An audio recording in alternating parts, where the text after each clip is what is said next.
Okay, hey everybody. We should be live. So thanks What's everybody for coming. the topic tonight? Print quality?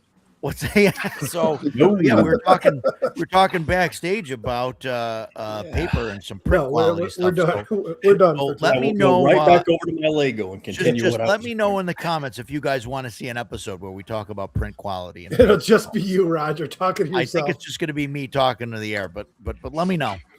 Um, yeah, Andy, it's good to see you. I don't know Good when evening, Andy. I don't know when your switchover is, and you're gonna lose that hour, but it's good to have you for a few weeks anyway. So I'm Game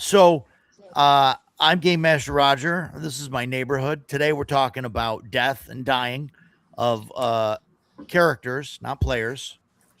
Maybe we talk about that another time, No. but talking about in-game stuff. I don't want to get too dark. And I'm joined, just going around the circle here. We've got Stan Ducato, top center, Jason, top right, bottom right. We got Mothership Matt, and next to him on the bottom left, we got Mike Saxton, How am I always last? Thunderstruck. Well, I'm just going in clockwise order. You want me to Continue do on reverse clockwise next time? Yeah. So you're first.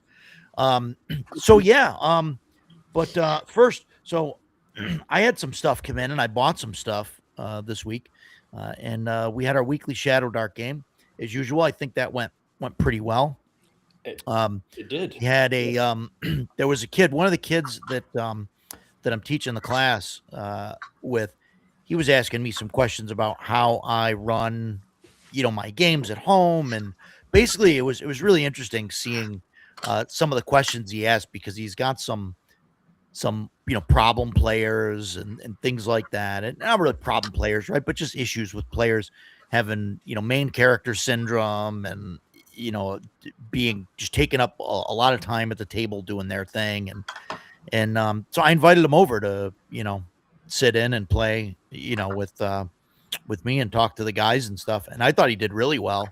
um and I hope he picked up a lot of stuff, and we'll see we'll see where it goes. But that was a good time. Yeah, and I think the guys had a blast in the game. Um, other than that, I was at the pop culture sale, I guess, event at the pinball local pinball place, Two Cousins Pinball, and there's a buddy of mine. It has this a friend of his who's selling like a bunch of his RPG stuff, and she's gotten to know me to the point now where she sees something that I might like and she comes out with it, and it's like, hey, I set this aside. Is this something you'd be interested in? So of course I'm spending more than I should on that, but yeah. So I picked up the One Ring starter set, which is pretty cool. She said it was used, but One of us. one of us. She said it was used and it was open, but like the dice package is sealed, and everything looks like they're like the cards are still sealed, and everything looks like it's in pristine shape, the books and everything. So I don't think it was used. I think it was just opened.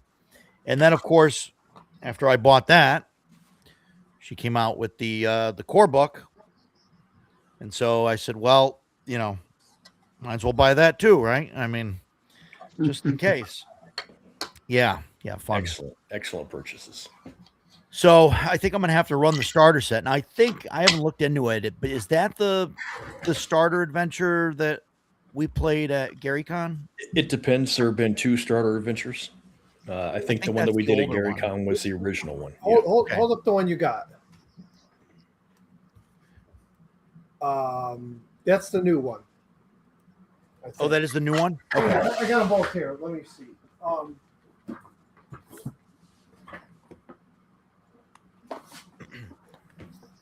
This is the original. Oh, okay. That's the and original. That's the new Okay. one. That's I'm the newer pretty one. sure. Okay. One of them is just hobbits. No, maybe. Yeah. The one we I played don't was think that's I thought it was the other way around. I This thought it was is- the other way around. Yeah, this is the original one with just the hobbits, Yeah. Okay. and then this is the new one. Which one- Overhill and Underhill is the new one. I'm pretty sure. okay. Yeah. Okay. Cool. So if you play, which we did. if you played the one with the hobbits, then you played the original. Yeah, which is the one I have. So that's cool. Yeah. So I'll, Not that I'll it be a little matters, familiar with it. because at GaryCon we didn't do anything in that module. Yeah. Well, yeah, we much skipped to the all the DM's dismay. we skipped all the Hobbit stuff and all the travel stuff. And what did you Which do? and then the guy was like, wow, we finished this really quick. I was Yeah. like, well, you hand waved all the travel. Like Yeah, which is that's what the, which the is whole what game. the whole Tolkien thing is. yeah. It was so weird. He was like, the guy that was running it, we left town and it was like 11 o'clock. And I was like, whoa, we can't leave yet. 11sies. So he was like, oh, okay, like whatever. Yeah, you guys go get something to eat and then you leave. And then we like get there. He's like, okay, and you get to this other town. I'm like, okay. And I'm like, well, he's like, you guys go to this place and you're going to the thing. He was like really, really railroady with that. And I was like, wait a minute, how long did it take us to get here? And he's like, oh, it was like a couple hours. I was like, well, it's 1 o'clock. We missed lunch. Like, and like he kind of like gave me this frustrated look, but everybody else at the table was like, yeah, we got to get lunch. And like, The only one that was not playing a hobbit was me. yeah, And I was playing a dwarf, and it specifically says in his character that he loves being with the hobbits. They're like Yeah. a bright, because everybody likes them. They're the bright spot in a dark day. And so I was like, we definitely have to have lunch. The guys have got to be hungry. So yeah, and it was really getting on the DM's nerves. But yeah. And no he was one like, at the table oh, cared. fine. Yeah, we were all having a great time. So, Yeah. yeah. And yeah, and then he like rushed us right into like the end game thing, and like it was, I don't know, it was just a weird kind of thing. And then we finished it, and like that was it. And he was like, yeah, wow, that went really quick. It's like, what? You hand waved all the travel and the eating and like the Hobbit, stuff. So it was just weird. But then Mike, you'll love this. What? I was able to get a message to Mythmere Games in time, and I got an actual book version Nice. in the right direction. Oh, that's the one that was opened up the wrong way. It was bound the wrong way.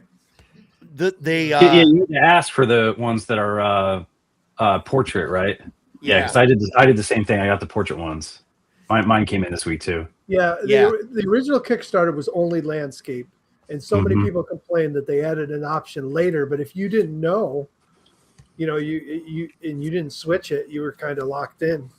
Yeah, and that was where I am. But I messaged them shortly after Mike made me nervous the last time we talked about it, and they were like, "Yeah, no problem. We'll swap it out. So yeah. So I got the portrait books. I haven't really gone through them yet. They look nice. They're decent quality, decent paper, but no, they're decent quality. There's a game master guide, a player's guide. The GM screen's a little weird. I don't know. The art doesn't go all the way. There's Yeah. kind of like spaces. There's like these black spaces there to the sides of the art, and then there's charts. But there's that weird kind of black space. I'll be honest. I don't know. I didn't back it because I hate to say this, but I don't see much point for it anymore. I mean, it Sure. came out at a Right. time when the other books weren't readily available, which they Yeah. are now. They are. And if it was just a reformatting of it to make it easier to play with, which is how they promote it, Yep. that would be fine. But they did change some rules. So if you really want Yeah. 1E rules that are You just got to play reform- 1E. Right. It's like it's almost the same, but they definitely changed some things, and some of them might be for the better. I mean, there are some rules in 1E that are just horrid. Yeah. So maybe Yeah, it's, but But if, But like but you if said, yeah, it kind of doesn't matter. Like, because if you want to play 1E, you're not going to play this with modified rules. You're going to play 1E.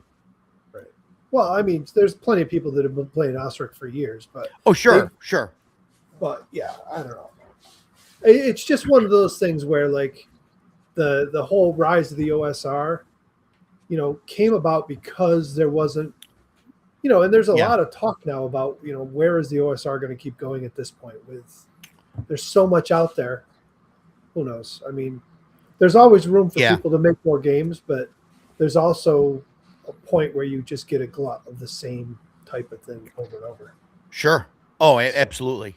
Absolutely there is. And I don't know, whether we're there yet or not. I mean, I don't know. in some respects, I think we are, but like a few years ago, people were saying the same thing, and then Shadow Dark came out, and everybody's like, "This is amazing," and there's really nothing but Shadow new Dark in is not Shadow OSR. Dark.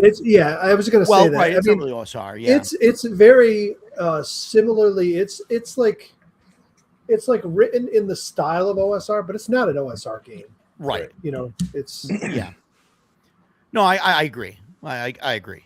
But It's I mean, a- it's a hybrid. It's super light 5e. It's like 5e done Yeah. right. Yeah. Yes. Yeah. I agree with that 100%. Yeah. 5e done right. Absolutely. Yeah. I don't know. And we'll see, where it goes. I don't know what the next thing is, or, what the next, big thing is or was, in the OSR more recently. I mean, Arduin had a decent, Kickstarter, but I don't know if that's really OSR, either. Yeah. So I'm curious to see if Gavin Norman goes a little wild with OSE now. Now that Dolmenwood's done, I know there's an OSE starter kit coming out. A little box set starter set. I'm curious to see where he goes with it. He's also got a new printing of the books coming out, and he's doing away with the classic or whatever, classic right? and advanced. Which I'll be honest, the advanced book has all the rules of classic in it. If you just want a classic, Yeah. they're right there. You could use it. So Yeah. I mean, it kind of makes sense to not have two different, product lines splitting your customer base, but I don't know. Well, you know what you're tracking their next big thing, right? No, What's I don't their know next what big they're- thing? So May is Demon Month for OSE. Doing a demon devil book. Oh, okay. interesting.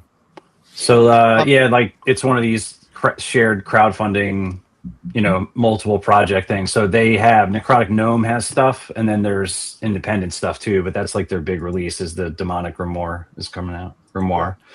So, but Mary Mushman's gonna have something too.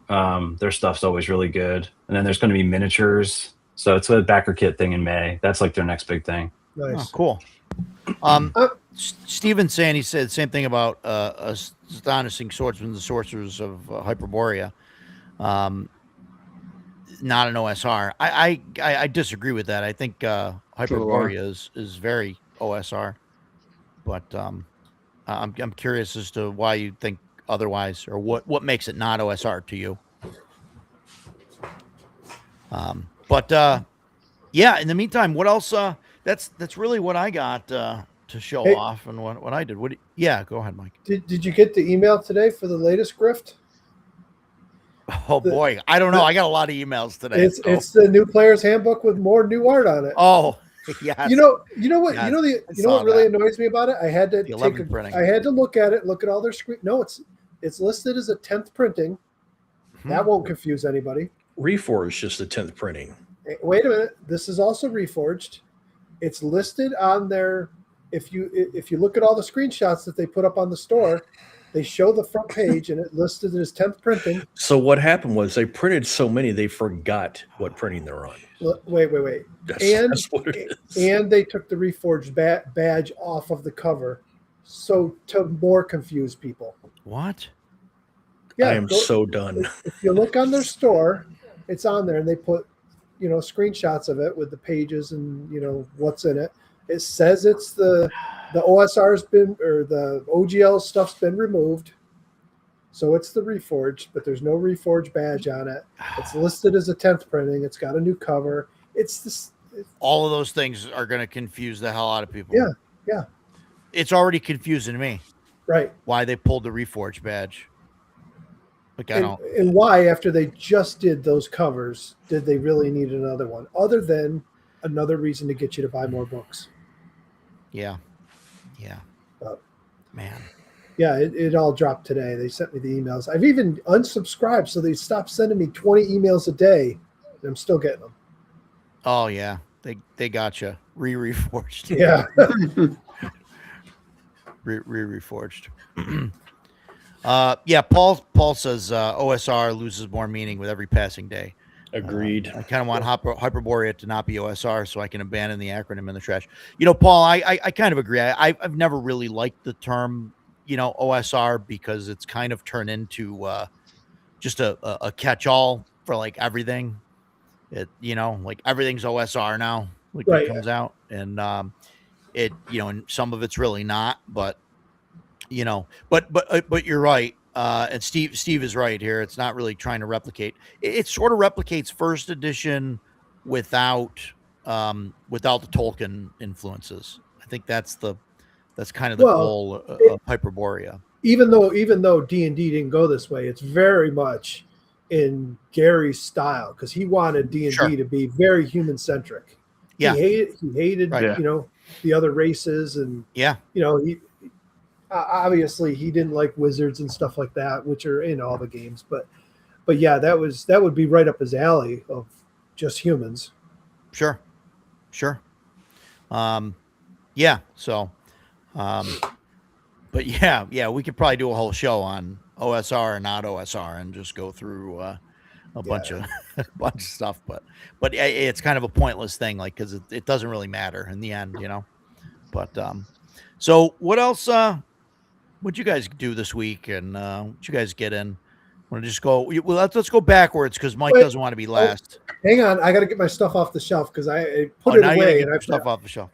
Yeah, go We ahead. should roll initiative for this next time. We should roll initiative. Yeah. It'll take me 1 second Yeah. here.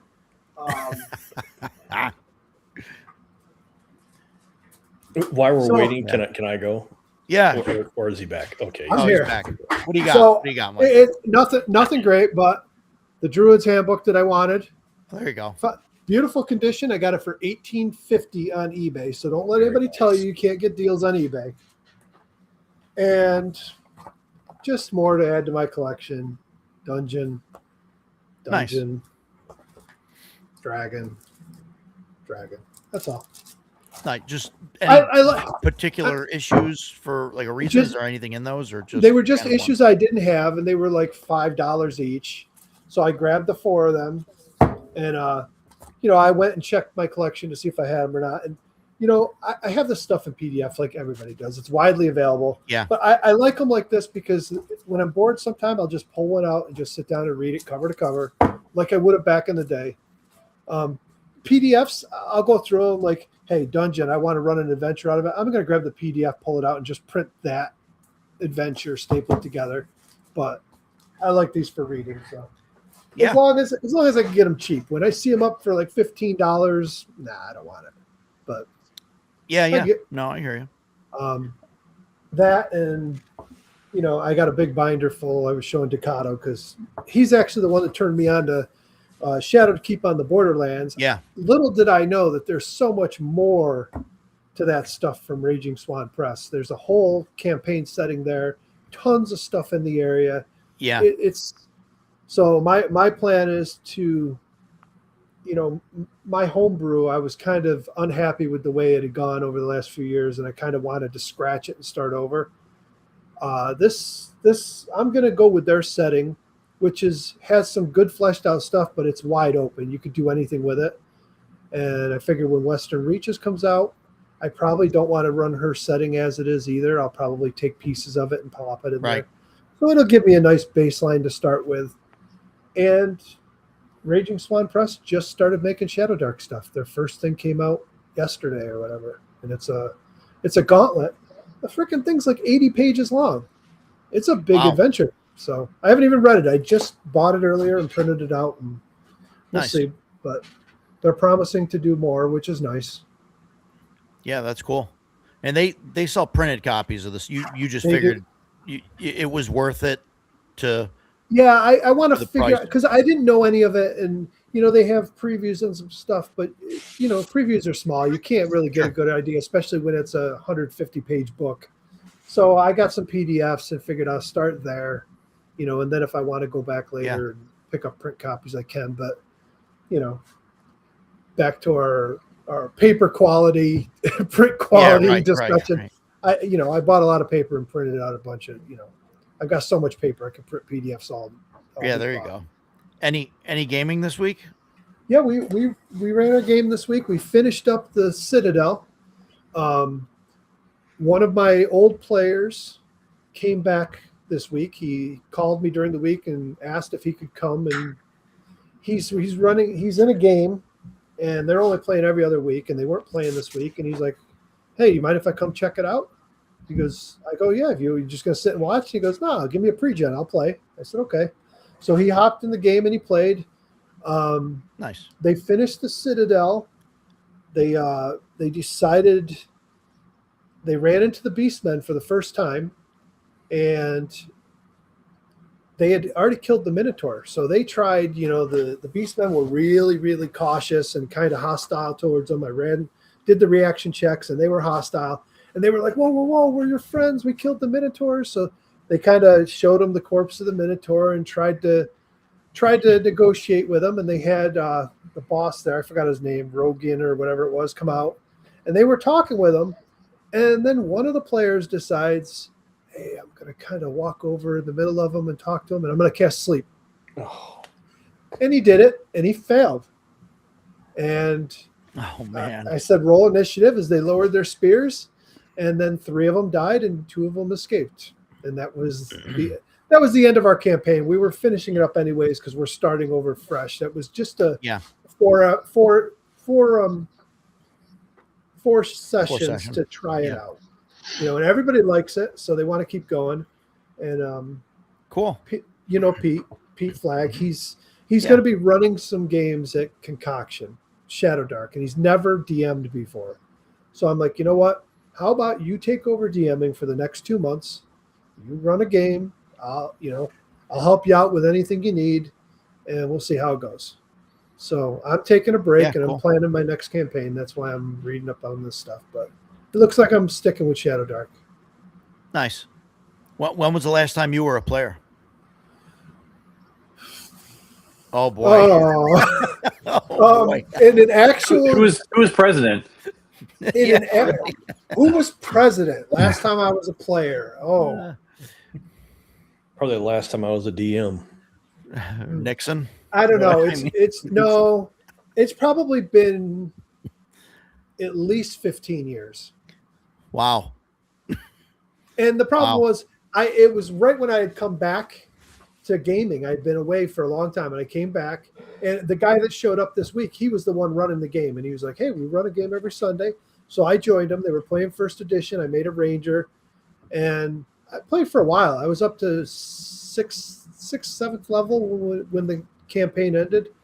But at that point, he asked me to DM, and he wanted to take a break. So that was it. I mean, and I've been DMing again since.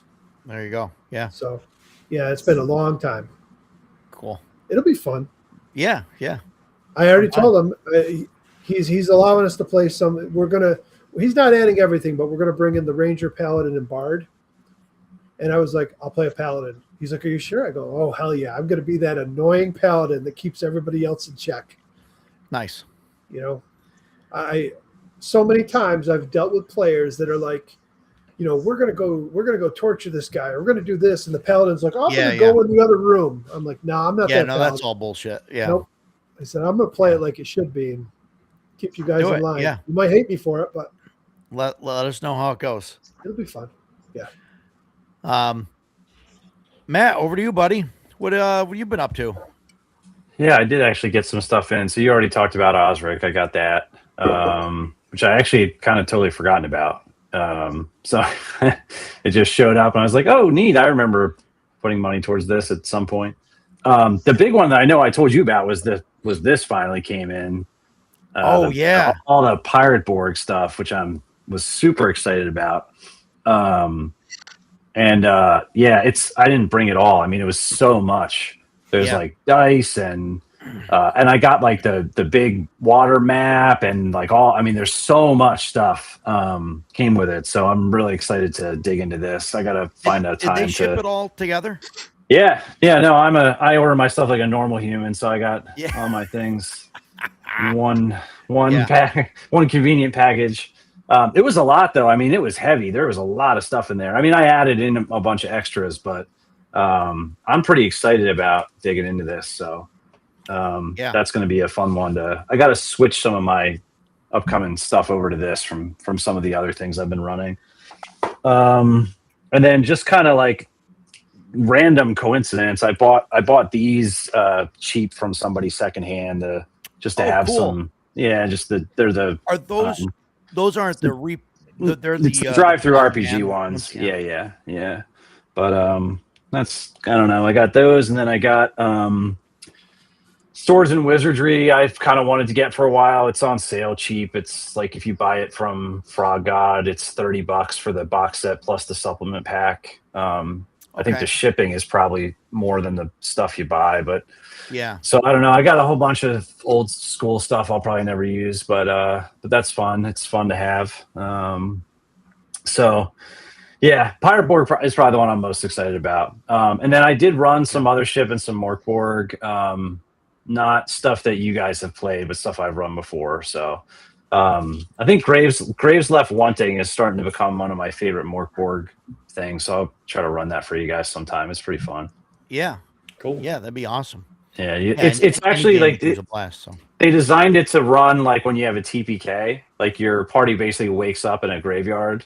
Cool. And they have to figure out how to get out, but you can run it just cool. as a one shot. So it's pretty fun.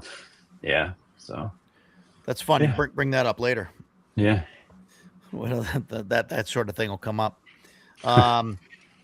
But yeah, what you get any gaming in this week? Yeah, that was it. Just running a couple of motherships, ran a couple more Borgs over the last 2 weeks. Yeah. Cool. So yeah, Cool. It was fun. Cool. Yeah, fun times. So what do you got, Jason? You're excited to jump in there? Yeah. First, hey, Edgelord, thanks for joining us. I knew that was directed at me. I had no doubt. So Stephanie, my wife, Stephanie, she backed a Kickstarter for a game called Pirates of the High Teas that she saw at PAX the last time we went. Okay. It arrived earlier. What did it say? Tuesdays. I think it came in Saturday. She's super excited to play. It's a really cutesy board game that I will play with her just to make her happy. I have no interest in this game. However, she has learned well from me that if a game comes with cards, you put it in sleeves. So I gave her a bunch of the sleeves that I had, so she got busy doing that, and I had to go to a local game shop to pick up some tarot card sleeves. And I had planned on just going in and getting these sleeves, and I'm just going to walk in, spend $10 and leave. But I walked in the door, and this was right up front. Oh boy. I am a huge fan of Stardew Valley. So I saw it, and I was like, well, there's $70 out the window. So is my teenage daughter. Yeah. Aw. You can talk all the shit you want. I don't care. It came out right as I was retiring, and I needed something that was going to help me relax. And Stardew Valley is the most relaxing video game I have ever played. I absolutely love it. I have it on PC and Xbox and Switch, as a matter of fact. So there. Anyway, I absolutely love it. So I got the board game, and I have not played it at all yet. I just got a boatload of pieces to it. And I know that as soon as I move that box, those pieces are just going to be completely scrambled.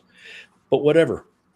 So that was my big find. Had a great time playing Shadow Dark. I switched over from my scout. I'm playing a soldier now because we needed a tank, and the soldier's a very good tank class. Having a good time playing with him. I didn't get to use the advantages that I wanted with him. That's just Where are these classes from? From Chubby Funster's Player Companion.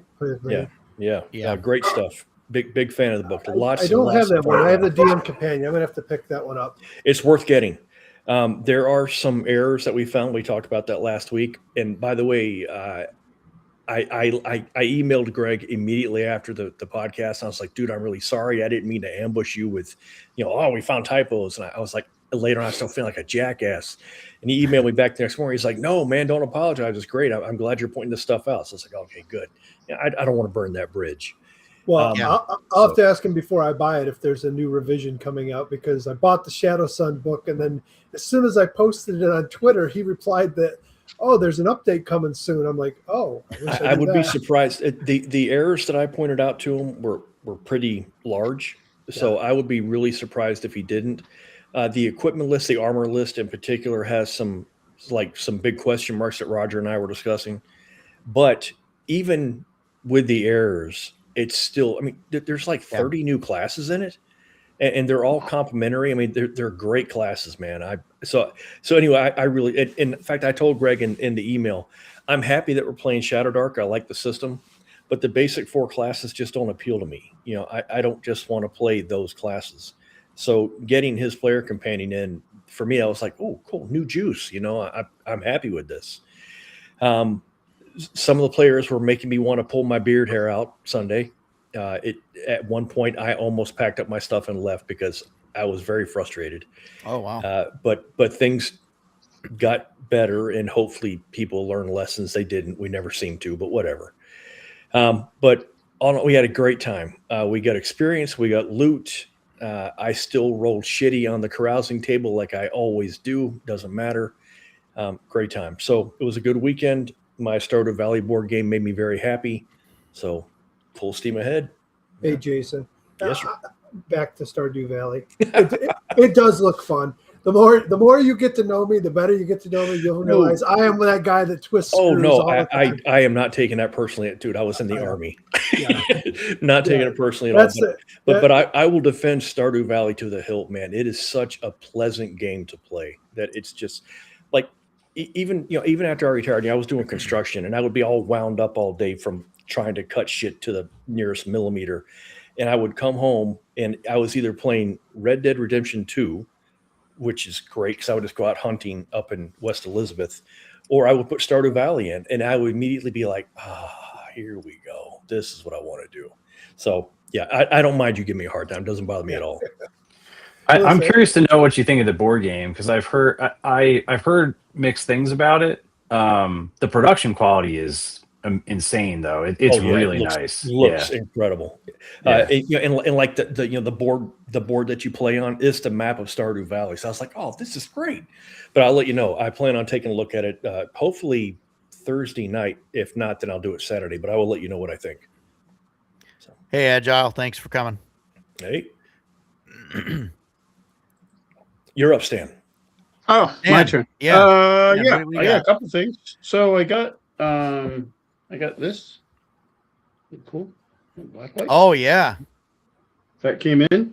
It's Have you really looked at it yet? Have you been reading through it? I have been reading through it here and there, and I was actually talking. My son saw it too, and he was like, "Oh, what is that?" So we started talking about it back and forth, and he was like, "Oh, wow, that sounds really cool." He got to play in a couple of the Shadow Dark sessions that I ran. He only played in a couple of them, but he really liked Shadow Dark. He was really looking forward to playing it, and then his school and sports schedule screwed that over. But he was able to jump in on a couple. He really liked it, so I explained to him basically the premise as I understood it, and he was like, "Oh, wow, that sounds like really cool." So hopefully at some point we'll give it a go. And Looking forward to then hearing what I you think got. about it. With that, I got this. This is Dunstone. This is a setting book for, like Mike and I have been going on about Raging Swan Press. This is set. This is one of the towns in the Duchy of Ashlar. So when I ordered the Blacklight book, I threw this on there to get that.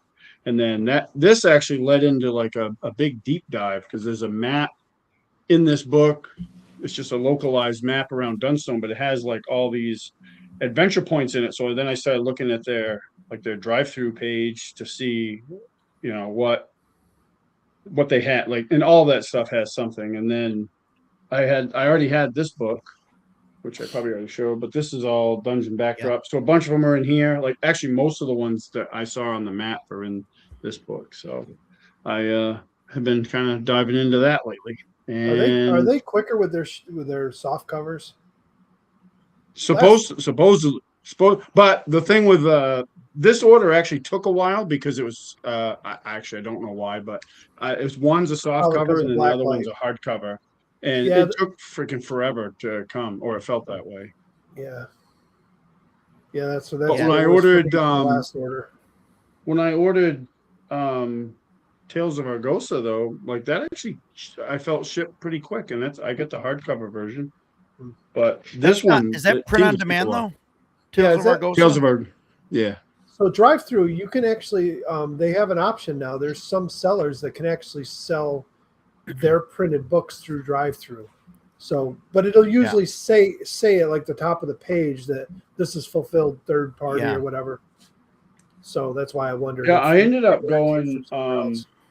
when I ordered the Baptism of Fire and the two Mhm. books that go along with it. I actually ordered them through Amazon because they were available on Amazon, so it only took Yeah. a little bit to get them.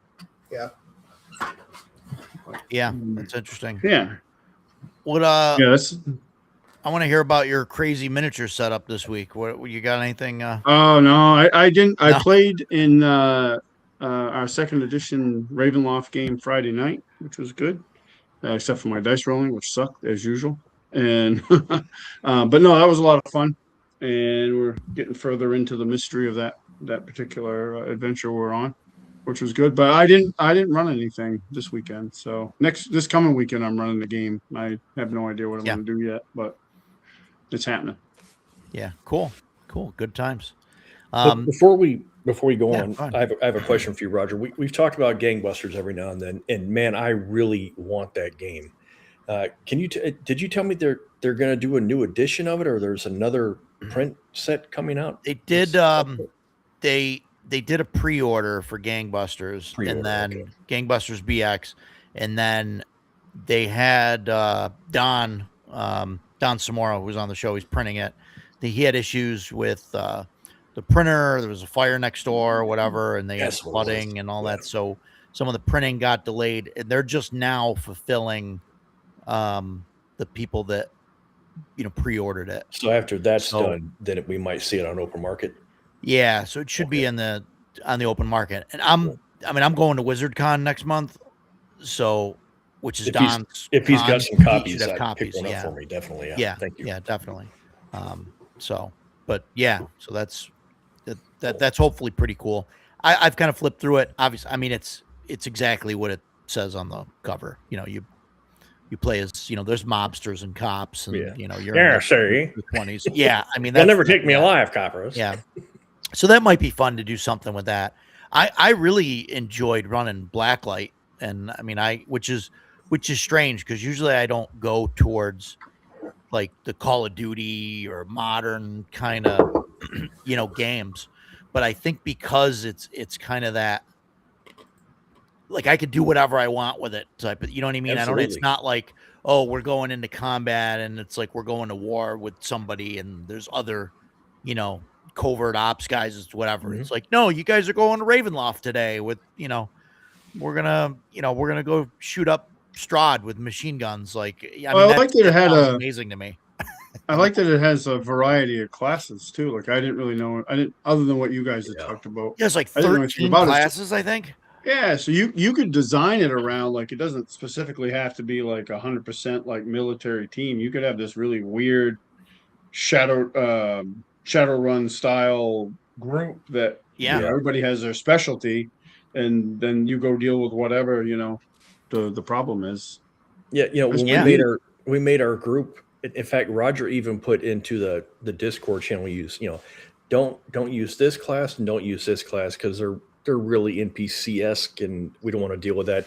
What does Joe do? He picks the most NPC class of NPC classes. And I was course. looking at it and I'm like, dude, why are you doing this?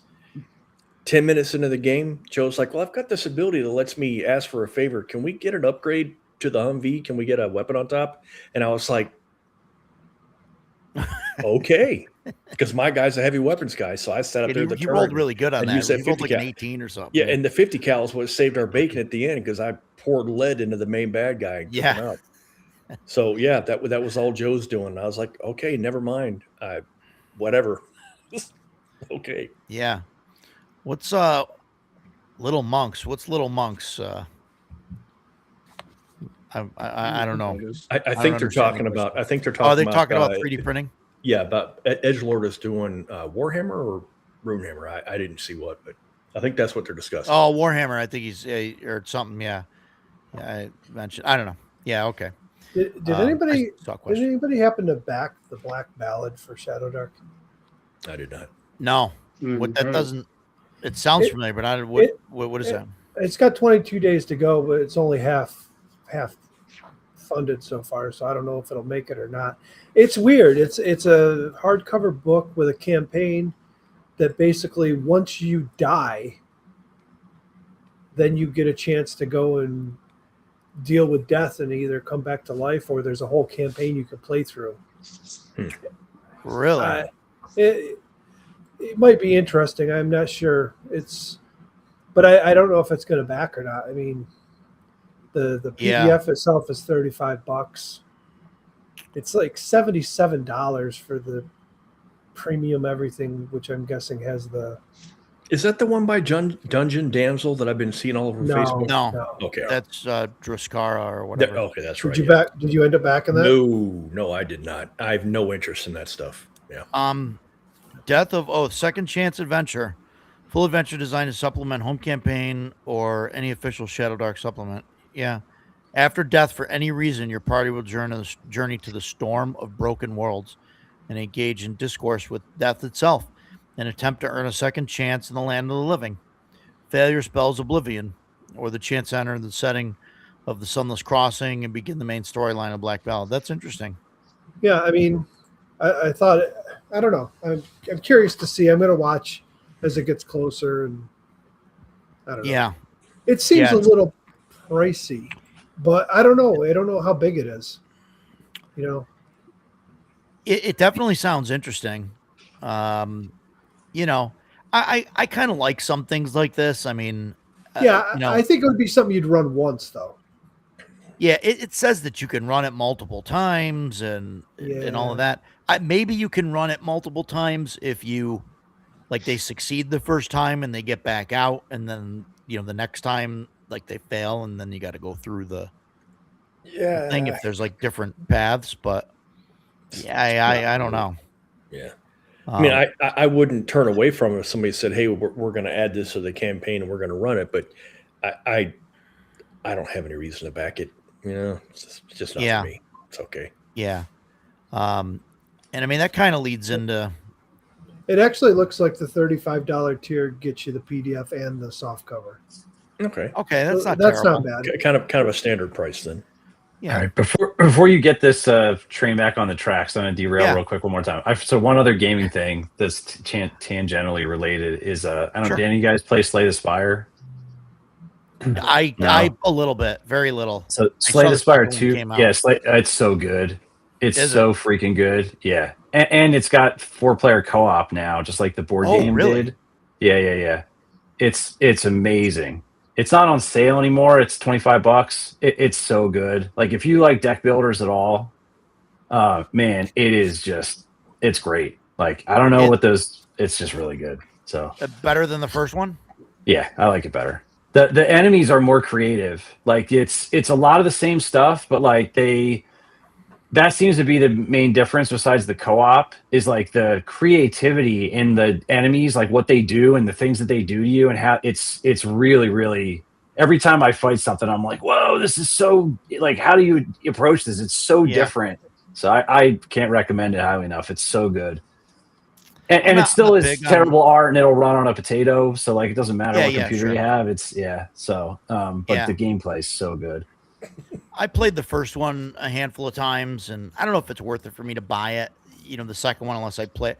Like it gets old for me really quick.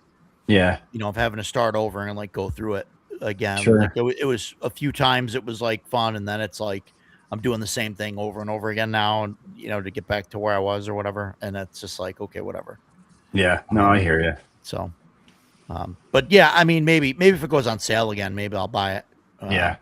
but I don't think it's worth The $25. the co-op is really cool too. The Yeah. fact that you can play with other players like really kind of opens it up too, which is cool. So Yeah, and that's on Steam. on Steam, I believe it's on I Steam. don't know if it's that like the first game came out on everything. It's on like Yeah. iOS, it's Switch and everything. I don't know if because it's still in early access.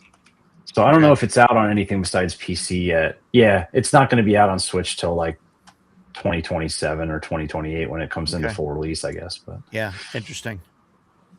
Well, if you see it go on sale again, let me know. I'll let you know. Yeah, and I'll cool. All right. Sorry for the last. No, you're good. Sneaking in a Good. last derail there. It's gaming. The whole point of that game is to die, right? At some point, so it's you know. Actually, yes. So in a way, I was on topic. Yeah, there Well you go. done, Matt. So death and dying, right? I was kind of thinking about this a couple times, right? Over the course of my gaming career, and thinking about it more recently with running my campaigns the way that I do, and obviously death is a thing that happens, right, with characters, and I think the death and dying mechanics really are what show what type of campaign or what the tone of the world is, right? Like if you look at looking at 5th edition or 5.5 now, with the death saves, and obviously like that, to me, like that means it's more heroic fantasy, because it makes it, that's not the only thing, right, but it makes it difficult to get killed or die, in contrast of something that would be considered like grimdark. It's death at 0, as soon as you hit 0 hit points, you're done, and then Shadow Dark obviously falls a little bit above grimdark, where you get the not much. counter. It's very easy to die. You're right, but you get a counter. And you know what, Mike, I listened to Decado and you tell me about these deaths and stuff, and man, my guys, they roll the death timer, and yeah, we've had a few deaths, but they roll a death timer, and it's like, okay, it's curtains, we're in the middle of a battle, and then one person on that last round is just like, yep, I'll try and revive them, and it's like, boom, 19. Or like yesterday, we had a hopeless cause, and he had one round, and he rolls a natural 20, and he pops back up. Well, he chose not to pop back up. He's like, no, I'm staying on the ground, because they're in the middle of combat, and he was kind of separated.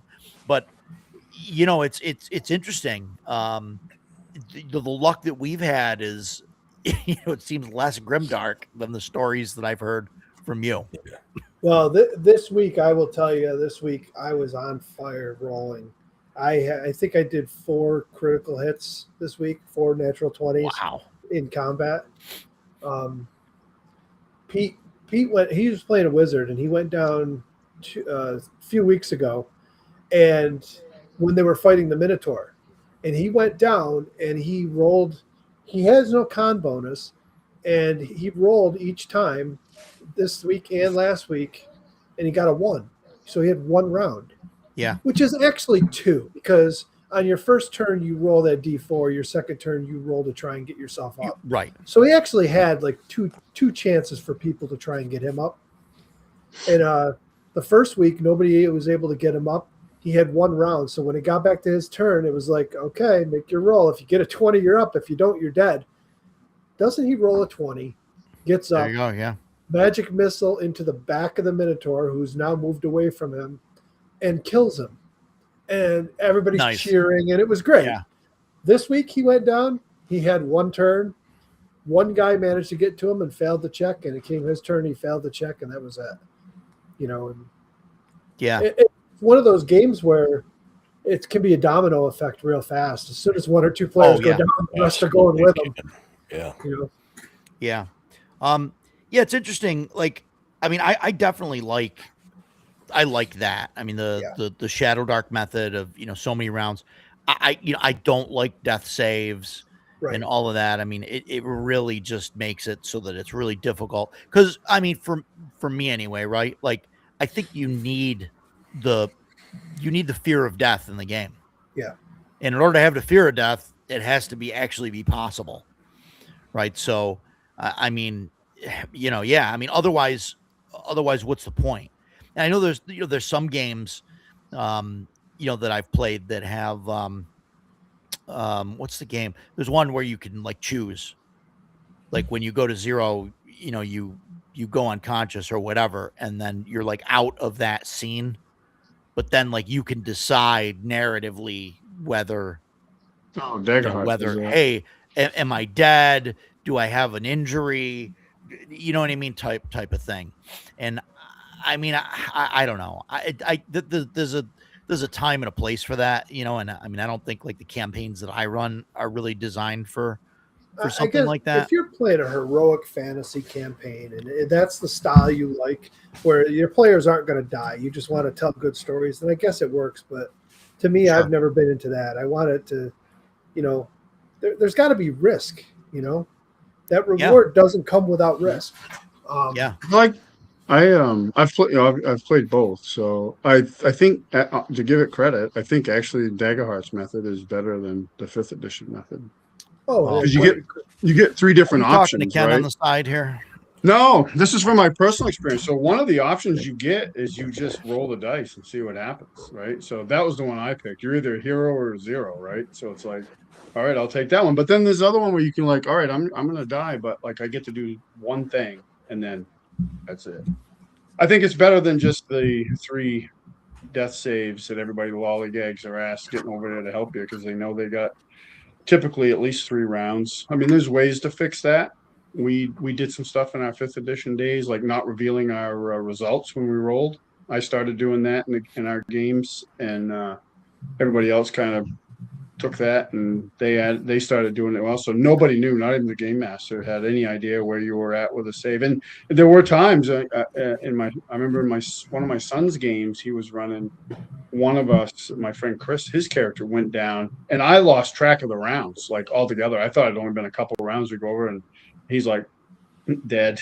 I was like, oh Yeah. shit, and he's like, yeah, it's been like 5 or 6 rounds. I'm like, but we had no idea. So I think that's a way to fix if you're going to still use that system. To me, that was a good fix. Was don't reveal the death save. Same thing in Shadow Dark. Like what I would do is I'd roll the death counter and not tell anybody what the result was. They have no idea what they have for time. And my guys, because they rolled so crappy on all their stats, they had no con bonuses. So it was like my buddy Matt was going through characters left and right, and it was like every time he'd have like 1 round to be brought back, and they weren't really like, I think they were kind of locked into or flashbacking to our 5e days where they would just take your time to go over and heal somebody, and it was like, it doesn't really work that way in Shadow Dark. Like you need to get over there, and if you're going to do it, get it done, because they don't have a lot of time. So the only thing I don't like about the Shadow Dark death system, and I do like most of it, the perfect example is this Sunday. We had a dumbass wizard that ran up in between 2 doors and said, I'm going to open the door. And I'm like, I'm the tank, but you do what you want to do. And sure enough, he opened the door. There were 2 bad guys in front of him. The door behind him opened up. 2 more were there.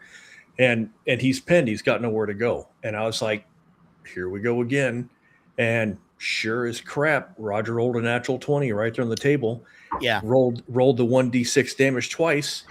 12 damage. Yeah. Maxed it out. And this wizard had 1 hit point.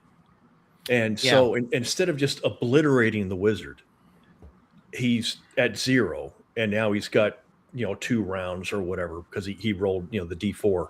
And I'm like, I'm glad his character didn't just get whacked right out of the bat. But man, he asked for that. And that's, I've said it so many times. Stupidity deserves to be punished, because that will teach you not to do that again. And so, he took 12 points of damage and he had 1 or 2 hit points. Yeah. So, and then I don't know. So then but he made a save, and that's neither here nor there. And there's nothing against, I have nothing against the player. It was just what he did annoyed me. And I'm looking at him like, well, the system just saved his ass there. And that's my chief complaint. That's not true. That's one of my 30 complaints about 5e that I really hate. The system is designed to powder your bottom so that you're going to be okay. And I felt like that's what was happening in Shadow Dark. And I'm like, dude should be dead. No saves, no rolls. you go cut in half. I'm sorry. Well, That's so whatever. it's anybody that tells you that's been playing a long time. Anybody that tells you that they never used house rules is just full of crap.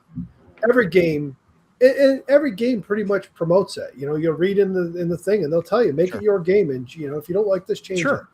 it. And playing AD&D, everybody had a sheet of house rules. Yeah. I think that would be. I agree with you. The fact that a wizard with one Yeah. hit point taking 12 points of damage like that, and then he's just a 0 and whatever, you could easily house rule that though. That if they take double their hit point total or something Yeah, I was thinking in a that, single yeah. hit, they're dead. Period. Dead. Yeah. Right. Or You if you'd go to, I was thinking like if you'd go to like -10. I know there's no negatives, right, in Shadow Dark. But you if take were to enough get- damage that would If you put were you to at take 10 more damage, Right. then yeah. Right. And that's kind of how I do it with C&C. And I think that's how they did it in first edition too. -10 was well, dead. And So there was first edition introduced it, and second edition it's right in there as an optional rule, and that was the hovering at death's door, where like Mhm. instead of dying at 0 you dropped unconscious and you bleed out till you hit -10. As somebody that played, you guys all know I love second edition. I've played it Mhm. since '89 when it came out, almost exclusively for most of that time. After playing Shadow Dark, I got to tell you, I love the fucking death and dying system in Shadow Dark way more than second edition now, because we always played with Death's Door, and player death was less common because you might go down at -1 and you've got like 9 rounds for somebody to get to you and bandage Right. you. And there were no Right. rules for bandaging. It's not like you got to go and roll a DC 15 like you do in Shadow Dark to stabilize. So Yeah. I like it. Shadow Dark, you have 3 ways to get back up. One, you roll that 20 yourself and get up. Somebody else has to roll the DC 15 to stabilize you, and you're still unconscious but alive. Or somebody heals you. Yeah. And Yeah. healing's not a guarantee. You could roll that roll and fail it. Our cleric Yeah. failed it, lost his spell. That's Yeah, exactly what happened. Yeah. We had four character deaths in the Lost Citadel, which and it wasn't all at once. I mean, we had one death last week, and then we had 3 deaths. Yeah, 3 deaths this week. And it is what it is. Yeah, wow. But they all loved it. They loved it and wanted to keep going with it. Yeah. We're going to introduce some things like this. I showed you this before, the learning and skills. If Yep. you read through it, it takes like the I don't know what it's called in there, the secondary skills or something that you actually get. It's part of a background. Yeah, the And they- background thing, yeah. And they basically take AD&D second edition non-weapon proficiencies and assign them as skills to those backgrounds. And then you can learn other ones. You don't get points or whatever. It's a downtime activity. So instead of carousing, you can spend your downtime to work on a skill. You make a DC check to see if you learned it. And That's how they do it in Blacklight. yeah. You can Yeah. do that where they don't have carousing, but you can put so much gold toward a training roll, and depending on like what you want to do, it costs so much, and then there's a DC that you got to make. Yep.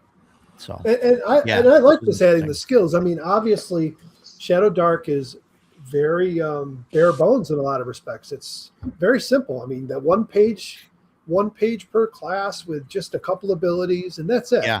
I love it. Yeah.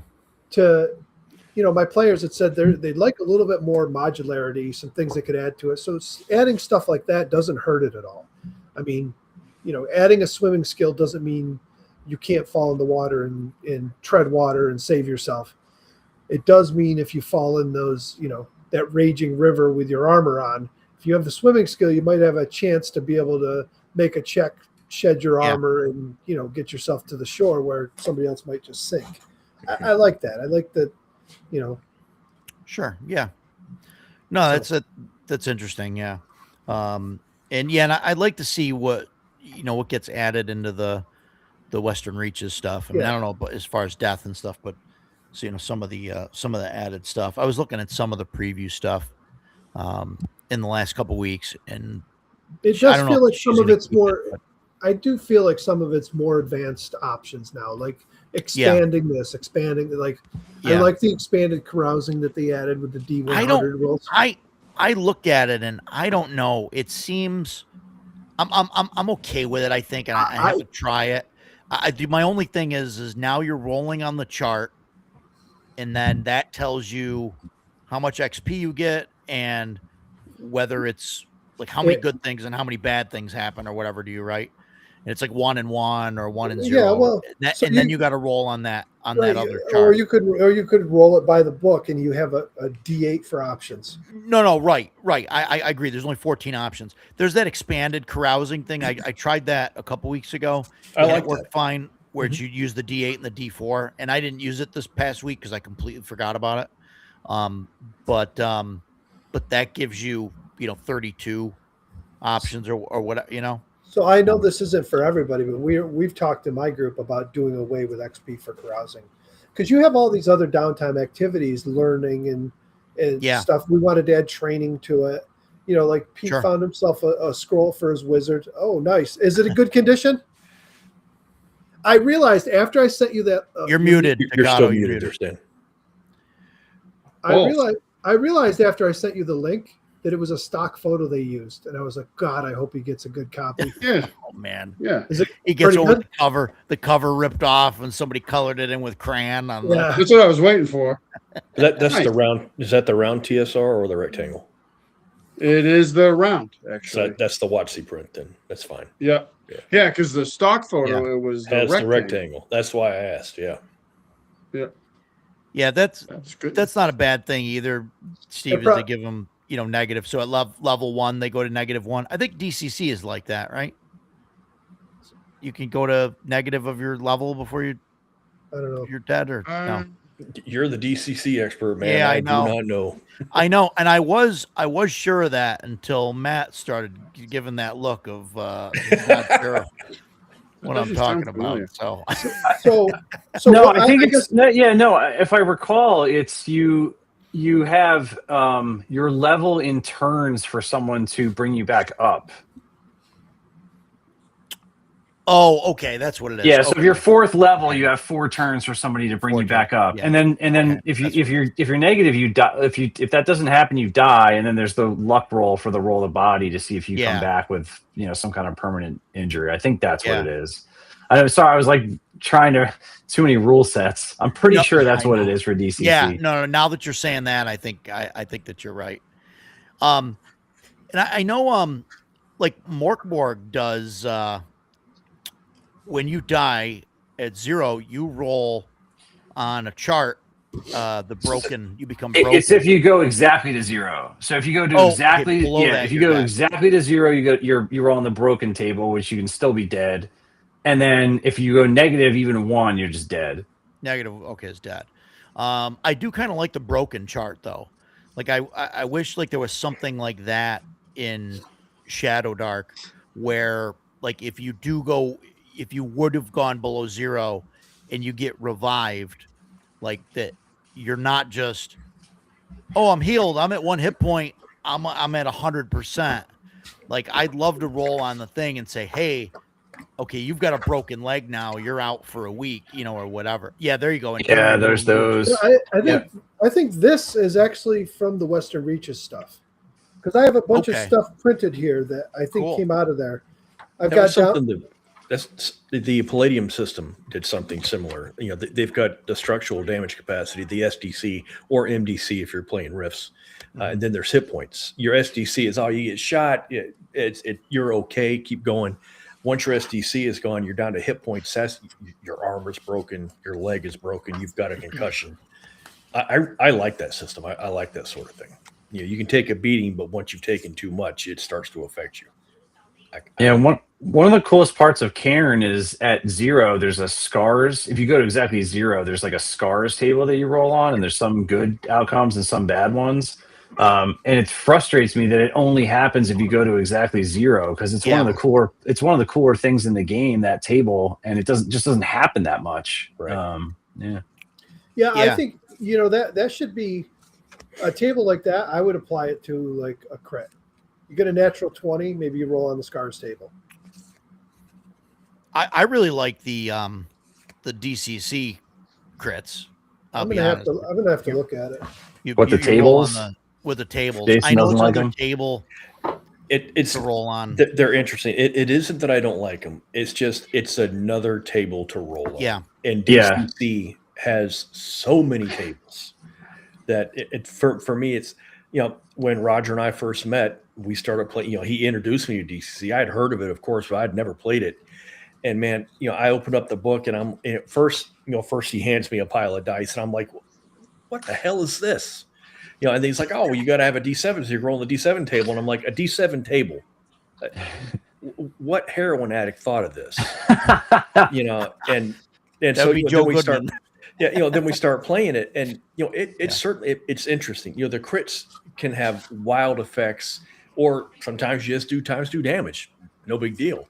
So it adds a variety more than just like a regular crit and CNC or Shadow Dark or whatever. But again, it's another table to roll on, and then if you're higher level, it's a different table to roll on. And I'm like, oh, They're also my only issue with them really is that they're too specific. They're very specific in like the outcome they explain, and it's like a lot of times it has nothing to do with what's actually happening in the combat. That's the only thing that hurts me. Like I like the ones where, like, one of the things I like about Mothership is like it has the wounds table is specific to the type of wound that's happening, and then you're rolling like the severity and location. Yeah. So you're not going to get like shot and then have some random thing like, oh, your leg broke, like, which I guess could happen if you get shot, but you know what I mean? It's not like a blunt force trauma injury as a result of being stabbed. You know what I mean? Like they try to align it with what's actually happening. DCC doesn't do that at all. One of them, I think it was Weird Frontiers maybe did that. They separated the crit tables to weapon type, whether it was a firearm or a piercing or slashing or blunt. Second edition did that with the player's option, the combat and tactics book, and they had table after table after table, depending on what type of what type of attack versus what type of armor, or if it was natural. It's a bit much, I think, but I mean, some of it's cool, but obviously, now when you got to look up a table every time, you're going to slow the game down. So we got away from crit tables, and we're just using Shadow Dark as is, that a natural 20 is double damage, because I actually had to explain it to the players because they didn't seem to get it. They're like, oh, we like the charts. I go, we can use them if you want. I go, but you got to realize that you guys each control one character, and you roll, one roll per round. And I've got 6 characters, and I'm rolling 6 times around, and you just watch me roll 4 natural 20s in this combat. Now, imagine if we had a fumble or a critical chart. You guys would be hurting. It's bad enough you're taking double damage. But that double damage, I could roll 2 once, I'm still a huge fan of the way that George Hardy does it. If you roll a critical, you roll a natural 20, you max weapon damage, and then you roll the weapon damage again, and you add it to that. I like that. We did that for a while.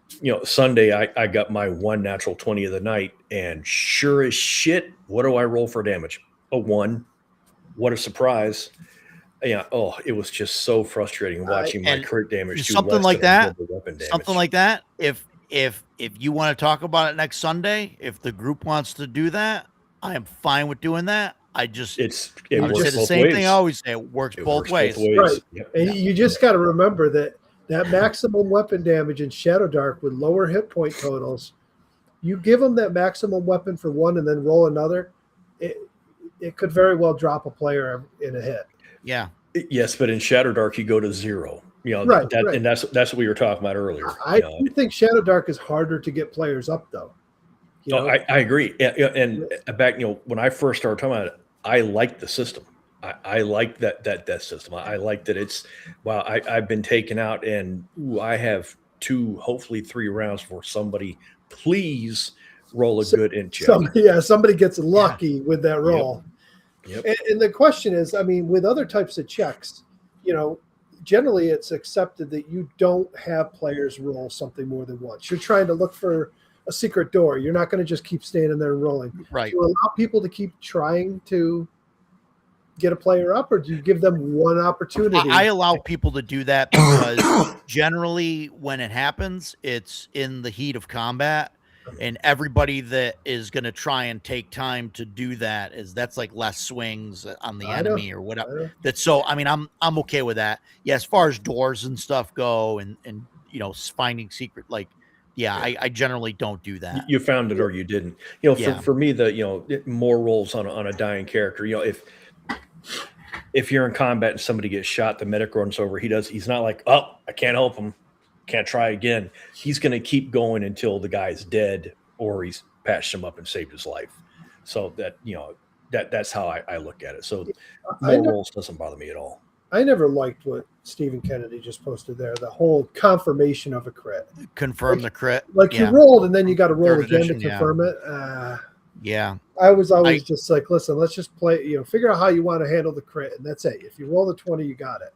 Because there's nothing worse than you get the player that's all excited because they rolled a 20 and then they don't confirm it. So the only modification to what you're saying that I did for my 3.5, 3 and 3.5 games was that a natural 20 would be a crit only if it actually hit. And I think that was something that was important in 3.5 because that was before the whole bounded accuracy thing.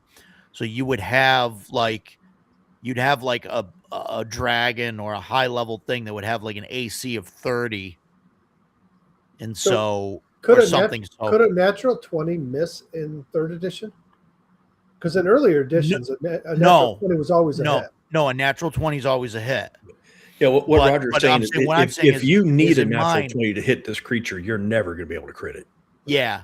So like if a wizard pulls out his staff and tries to hit the dragon with his stick and he rolls a natural 20, he hits. But with his attack bonus, if his if his total would be 25 and the dragon's AC is 29, he's just going to do regular damage. He's not going to do a crit. That was my only that was how I did it in third edition.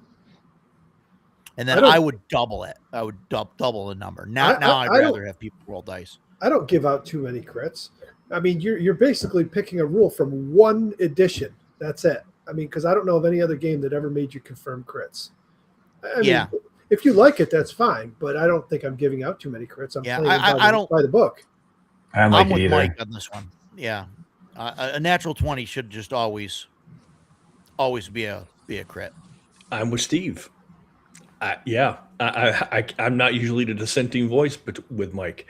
Oh boy. I like verifying crits, but I also do the same roll with fumbles. If you roll a 1, roll again. If you fail to hit again, then you have fumbled. If you fail to hit, or if you hit, like if you don't verify the fumble, you missed and you don't drop your sword or whatever. Yeah.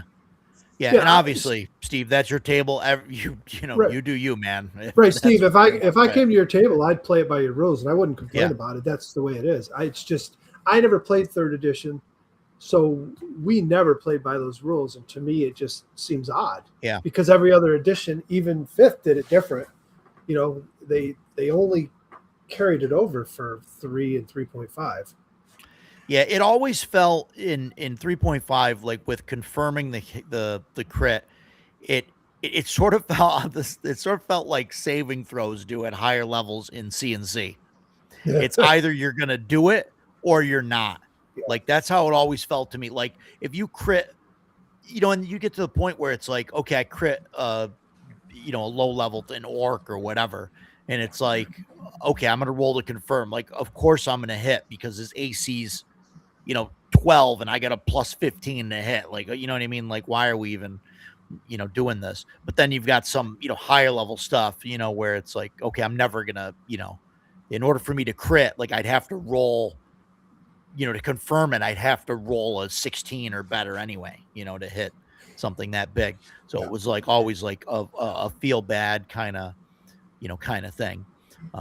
So that's the way we did it. Yeah, 20 was always a crit. But you just mentioned George Hardy. He was messaging me yesterday on his way back from GaryCon and said he wasn't feeling good. And he messaged me this morning and said he's got flu A. Oh, I wonder how many people walked away from GaryCon with Con Crud. Dodge that bullet. Oh, Yeah. jeez. Well, Flu A, there's probably a ton of people with that walking, Yep. you know, tight Yeah. quarters. So, yep. So, yeah, it's interesting. Yeah, I guess Steven says he's running BX and Hyperborea. Yeah. But yeah, I mean, I guess in BX, Warriors crits are based on your class. Or- yeah, Yeah. because you roll a D6, and then it tells you if you And get the like a fumbles 6 are, times too. 3, or yeah. I'm thinking Yeah, about adopting. I just had Hyperborea out yesterday. I'm thinking about adopting their healing to Shadow Dark because I use it. I I use mean, it Pass with Crusade. I mean the healing of overnight, you gain back everything. Yeah, it keeps the game moving, but I kind of like Hyperborea's where if you get your full night rest, you roll You get your one hit die, right? hit dice, whatever it is for your class, plus Constitution bonus. I like So that. Yeah. At low levels, it's a big boon. At higher levels, not so much. But Shadow Dark, the numbers stay so low for hit points that it's probably still going to be very effective. Yeah. Which, I mean, that might be why she just said, you know, you get 100% back, Maybe. you know. Yeah, Dragonbane's the same way. I think it's based on you don't have a lot of hit points anyway. So, Yeah. and I have less Yeah. heartache with that. Like I played a shit ton of Dragonbane. There's nothing I don't like about that game, so that doesn't bother me. But like in D&D, like it bothered me because you'd have somebody with 100+ hit points get melted by a dragon and take a long nap and be okay the next day. Yeah. Yeah. No, I hear you. And I don't think that's a problem in Shadow Dark, like, you know, because No, I don't think at, so. you know, No, 10th because you level, have you're very not little adding hit your points. con. Yeah, numbers are Yeah. very inflated in 5th edition. Yeah. Oh right. yeah, but Right. for sure. So I don't know. I mean, time will tell, though. I guess once we get past, you know, like 5th, 6th level or something, we'll see if it's a problem. Yeah, we only You know, and got I don't know if there's anything in the Western Reaches, you know, that talks about that, because you should have downtime for healing. I mean, I feel anyway. Yeah, You know, yeah. but I don't know. But yeah, we'll see how it goes, and then I'll talk to the group about it. If it So gets you out know, of you hand. mentioned downtime when I brought it up earlier about the carousing. Mhm.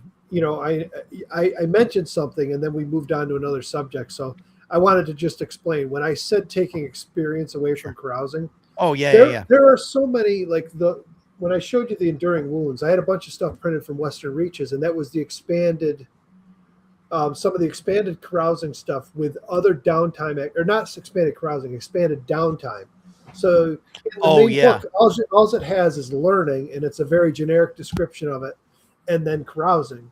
But later on, they add a bunch of things to it, and I like the idea of, hey, the wizard's got to learn a new spell. That's downtime. Sure. And the thief wants to do this. It's downtime. And what I'm going to do is leave carousing in. There won't be experience with it, but what it will be is that will be hooks and information and rumors and whatnot. Yeah. So you'll still learn all that stuff from it. But I want to slow the leveling down a little more in our games. I mean, I see some people talking about they're 3 years into a Shadow Dark campaign and their characters are 7th level. I don't know how you could do that if you use all the carousing rules and everything. Either they play once a month or what, because leveling's pretty fast if you use all the carousing rules. Yeah. So I'm thinking about taking the experience away from that and just keeping it for treasure. And I will put in more treasure. So instead of you come out of the dungeon with 5 XP and then go carouse to get another 5, maybe you'll come out with 7 XP out of a dungeon, you know, and meet it halfway. So you get a little more out of the dungeon, but you're not getting it for carousing. I don't know. We're going to test it and see. We got to Paul fight. says he tried Dragobait at GaryCon, wasn't impressed. I'm curious what you didn't like about it. Sorry, Mike. No, that's all right. That's all I wanted to. I wanted to elaborate, so you didn't think I was just like, screw that. I don't mind it, but I think it's too fast. I do. I mean, as soon as I saw that the numbers run up to 5, 6, 7 XP or whatever, that's a lot. It really is. It's a lot for that downtime activity, and you know. Yeah, it is. If you do stick by the once per adventure and say, hey, an adventure might be 5 sessions, then I guess it's not so bad. But it doesn't seem like anybody does that. Most people seem to do it like once every session. once every session, yeah. Yeah. And that's what I'm going to limit it to, and we'll see how it goes. You know, I mean, if it and if it gets out of hand in a hurry, and we gotta, and we get up there really quick, and then we gotta, start with low levels again, doing it. I mean, I don't think the group will have a problem with it.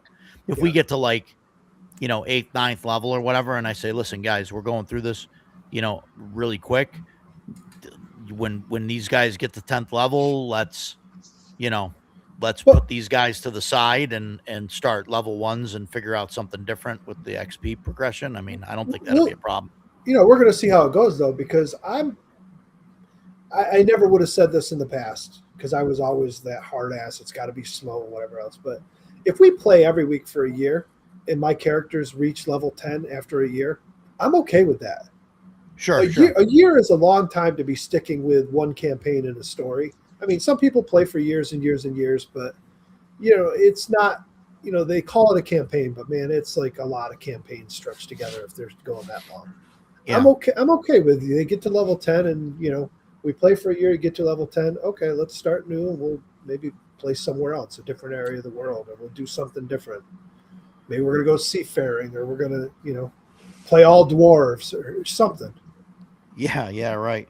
I think if you play, I don't know. I think every week carousing and stuff. I think you can get to level 10 by, in a year. But I think you'd be hard pressed to do it. Really, you think so? Even Well, because it's if it's 10 XP. Let's say you get 10 XP a week. That's 10 plus 9 plus 8 plus 7. All the way down.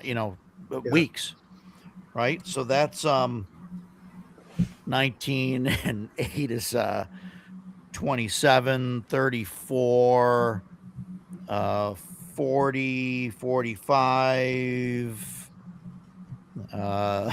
49, 52, 55. Yeah. So 10 XP a week is level 10 in a year in 55 weeks. I'm okay with that. That's a Yeah, long which I don't think is that bad. yeah. I don't. Is that math right?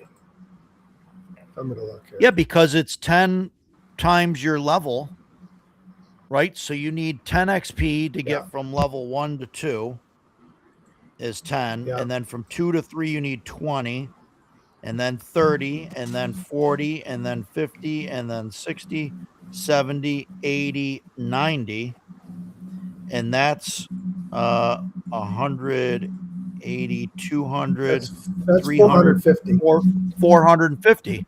So at That's 10 a week, 10 XP that's a to week, get- that's 45 weeks. Well, that's only getting you to. Oh yeah. It's 10 to get to. So it's 90 to get to 10. 90 to get from 9 to 10, yeah. Right. So that's 10 a that's week, five- it's 45 a week. I mean, and if 10 you're and Well, you're rolling lower than that on the carousing, and yeah, you're right. I mean, so 10, I don't know. So 10 a week would get you, if you played every single week, would get you to 520. So if you took 7 weeks off, I guess you're right. That'd get you to 450. So maybe I won't change it. And that's assuming that you roll well. Yeah, I mean, I don't think we've ever gotten more than 7 experience in a week. Yeah. I think it's pretty well balanced. I'm okay with So it. But whatever. yeah, a year's not that bad. Yeah, we'll see. We'll see how The, it o- goes. the only thing I'm not super thrilled with is the XP for treasure. I like the fact that mundane treasure is no XP. Maybe you find a +1 sword, and that might be what? That's a 3 XP reward. 2 or 3 XP, yeah. The problem is if you have a dungeon where you put in a bunch of little treasures like that, you It got adds up, a ring here and that there. I mean, you can get 10 XP in no time just in 3 pieces of treasure. Well, if you ask If my they're not- players, they're not in danger of finding multiple magic items. In a No, dungeon. I guess if you're going to put multiples in there, you put them together.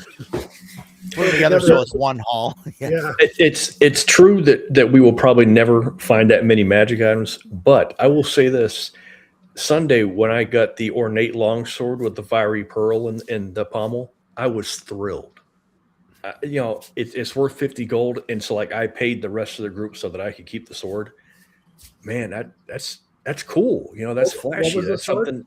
Was it It magic or just no, No. just a regular. It was just a regular ornate longsword. Nothing special about it other than that it looked really nice. So I Nice. wrote all the details out, and I'm like, I'm happy that my character has this sword. I don't care if it's magic or not. Wonderful. the fighter in in our fact- group got the Minotaur's axe? Yeah, we had that too. Yeah. Yeah. Yeah. He didn't Yeah. That roll a thing's 20. crazy. Oh no, he did roll 120. He did Oh roll my God. 120 and got to roll 4 times That's damage. times 4. Yeah. Yeah. That's Yeah, crazy. and it's I was like, okay, well, you have a lesser chance to hit. Okay, you get 4 times the crit damage. Nothing we fought has over 5 hit points, dude. So what? Right. What I- are you hoping to achieve here? Use the thing you've got the bonus to hit with. You'll hit more often and thus do more damage. Well, the funny But part he doesn't was think that way. the thing that he fought had 4 hit points. It was a dark mantle. And it only Right. had 4 hit points, right? And I go, you don't need to roll. I go, it's four times. You can't. The minimum kills it. And everybody at the table was like, no, he's got to roll. We want to know how much he hits for. Congratulations, you really killed him. Whatever. But that's I have not, that's- Steve. That, you know what? That's the same thing, though. I used to be really a curmudgeon about that stuff and like, oh, that's too powerful. And now I don't care. It's fun. They have fun with it. Who cares? I mean, Yeah. monsters are, Yeah, I've got them in infinite supply. I'm trying to embrace that because in the last Castle Crusades session I ran, there was some magic items that dropped that I didn't actually think, some of them I didn't consider them actually using, because my guys are actually fairly particular about what they'll use. Like if it's any hint of some of them, any hint of like evil or anything, they won't touch it, Yeah. except with one player. But like I just wasn't paying attention when I dropped them in there. And one of them was a totally random thing, like kind of going with the moment. And I put it on the player, like they were going through this cave and there was these mushrooms. It was like this living thing. And they noticed like on one of these big stalks, there was like this ridge line. They're like, what the hell is that? So like they started messing around with it. The dwarf did and the cleric. And he drove his fingers in and pulls out this ancient shield.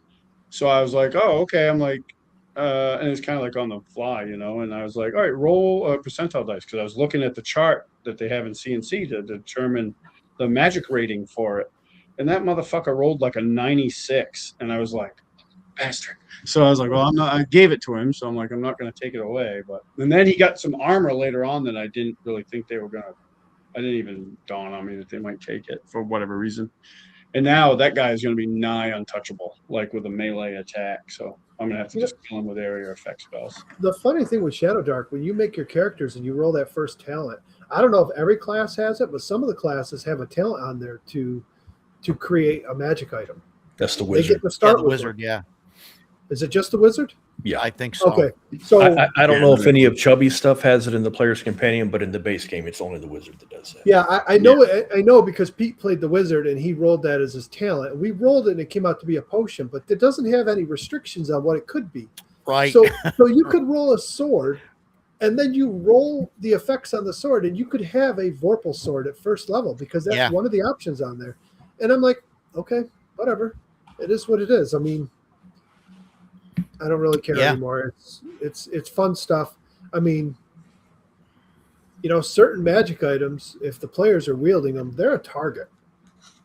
So Sure. you got to be Yeah. careful. The enemies see Exactly, that yeah. stuff, they might be like, kill him. So Yeah. I Yeah. mean, that happens to our spellcasters, like our right. party wizard. Like they were running up this mountain trail and he threw a fireball at two frost giants and they were like, oh, that guy we need to smash. Right. And they just started chucking Yeah. all their rocks at him. Yeah. Yep. And it was like, oh shit, I drew fire on that one. Yeah, Yes. they're not dumb, like Nope. even if they were, you don't have to be a genius to be like, oh, that guy really hurt me. Right. You want to kill him before he does it again. So yeah. So what back to death and dying here. What so on the topic of magic items and stuff, how do you guys feel about so my issue with giving out magic items is I've always had I would like give out a bunch of magic items and then I'd have players that would they'd get killed or whatever and then They pass they them just on. they They all roll up them. they roll up a new character and their new character just is Bob the II. It just has all the same wearing all the same equipment on and Yeah, stuff. I would not allow that. So That doesn't. So I know. So yeah, more recently, like we've had some players that left. You know, we were running CNC, and we had we had one player that left. You know, we booted him. We kind of voted him off the island, and you know, one of the players, you know, instantly was like, "Oh, well, we want to take his stuff," and I'm like, "No, he left with all his stuff. I'm not letting that happen." And then, but then when one of the other players had to move away and had to leave the campaign, you know, he was like, "Hey, give us all," you know, basically, "Hey, before you get on the boat, strip down and give us all your stuff." And I was No. like, okay, the guy is a ranger, right? He's not leaving he's just becoming an NPC. I was like, he will not give you his axe. He will not give you his bow.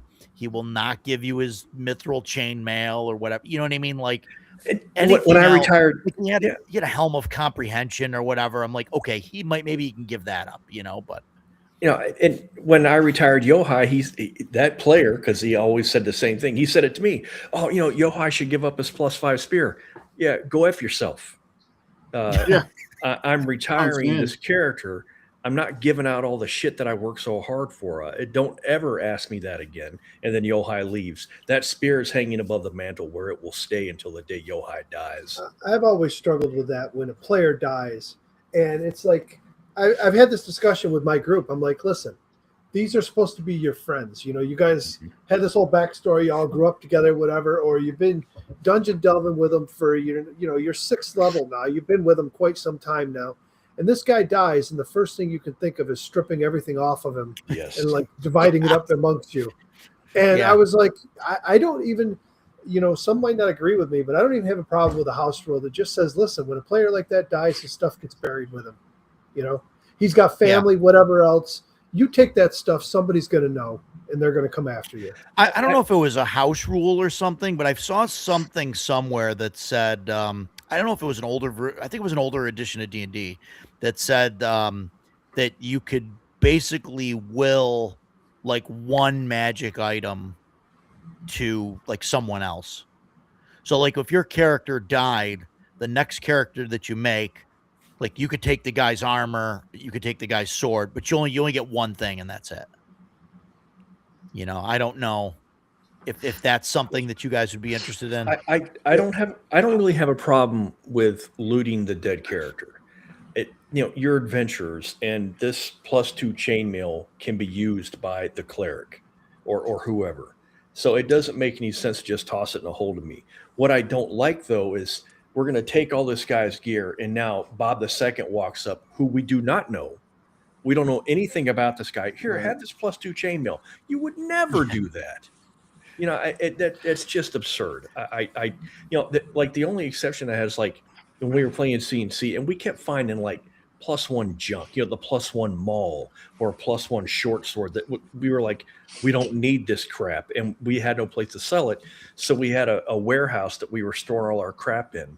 A new guy joins the party, and we're like, you know, this guy's 1st level. We've got this +1 leather that no one's using. Just let him have it. But to me, that's different than, oh, Bob 1 died here. Oh, look, it's Bob 2. Let's give him this stuff. I would not allow that at all. So I think that's player agency, but you have to draw the line somewhere. I think that's part of the beauty, though, of having things like strongholds, letting your players develop a stronghold. Because, okay, we're going to go out adventuring. Well, who's watching your stronghold? Who's keeping, you know? Oh, we're going to have to hire some people. We're going to have some mercenaries. Okay.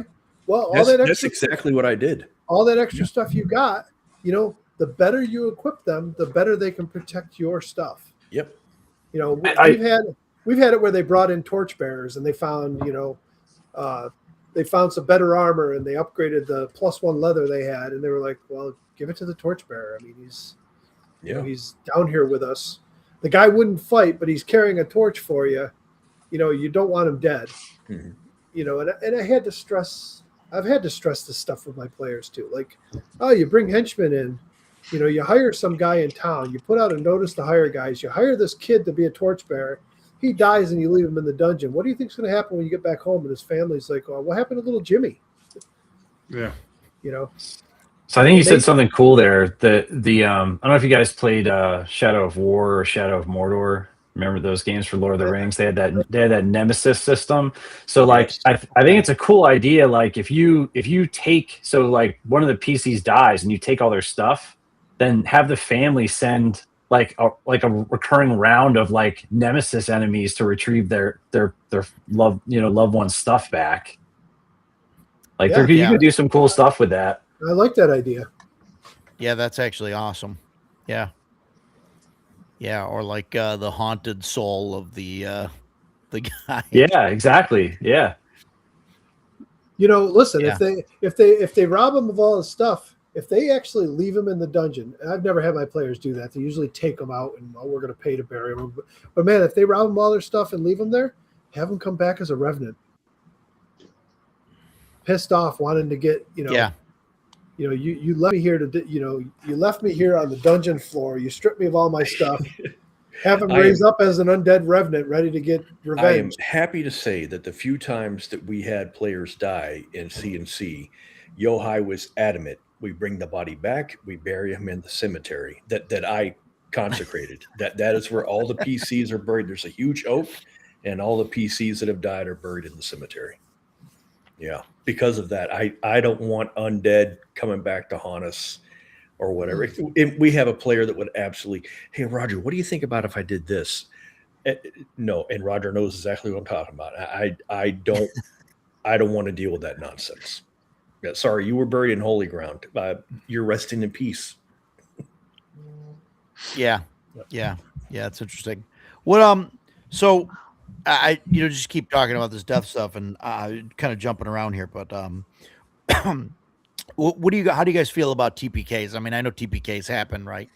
What do we do? What do we do with TPKs? Like, is there like I think there's so many things, only so many times you could say, hey, the party really survived, or what, you know what I mean? To have like a like when I was running Curse of Strahd, I had the players wiped out, and I had them all just be knocked unconscious, and they woke up in a werewolf den, and they're all like chained up, and the werewolves are basically like fighting people against each other to see who they're going to turn, who the strongest is to turn them. And so they had to kind of like try and break their way out or whatever. And I had one player that was like, that told me, in secret was like, hey, I want to be infected with, lycanthropy or whatever. So that was kind of cool. So in like stressful situations, I'd have him make saving throws, and he'd like, to prevent like from turning and stuff. And so that was like a cool kind of thing that we did. But I mean, I think, and then, Mike, you mentioned this Kickstarter that's out there that has this stuff. And I know the Pirate Borg stuff. Matt, I don't know if you found that yet or if flipped through that, but there is some classes, I think, in there that You can only that play if use you've you're- died. Yeah, there are. Yeah. die, and things like that. So, like, I don't know, like too much of that stuff, I think again takes away from, actually having death. Cause then it's like, oh, cool. I'm dead. I'm just going to be this, this revenant class now, or this undead skeleton guy that's walking around now or whatever. And it doesn't really matter. But how do you guys feel about that? Like if there was like a TPK to like tell everybody next week, hey, everybody's, secretly alive, and you're trapped in hell and you're trying to get out or whatever. What do you guys think about that sort of thing? I think don't like know. once it would be fine. Like, Right, I right. think you could make that fun, but like that would be the only time it ever happened. Yeah. Like even if it was something different, like if you did it multiple times, it takes away from that Yeah, they threat take of away death. from the threat and the uniqueness of the situation, right? So if they Yeah. knew they're, unless it was something like baked into the campaign, like it was like a Groundhog Day type thing almost, where every time you Yeah. die, you wind up and have to maybe get through a different portion of some other realm or something. You have to come back. I don't know, but as a general rule, like I would maybe consider doing that once. Roger's going to make it like But I wouldn't do JR. It was all a dream. Yeah. Oh, you wake Oh, up. man. Man. Oh man. No, that didn't work out well for General Hospital there. So No, I'm that talking still about makes me Dallas. think Come on, JR. yeah. Who shot Jr.? Yeah. We gotta date ourselves here. But I don't know. I mean, that's I don't have a problem with capturing the PCs instead of killing them, as long as it makes sense. If a band of drow kill a party, I have no problem capturing the PCs. You've got the slave lords. That whole thing. You wake up in a slave pit, so that makes sense. If a bunch of hobgoblins or gnolls kill a PC, they're dinner. They're not keeping you hostage. maybe They have no reason to. maybe they only kill maybe hobgoblins, right? In that case, I'm just throwing this out there. Maybe they kill one of the PCs, right?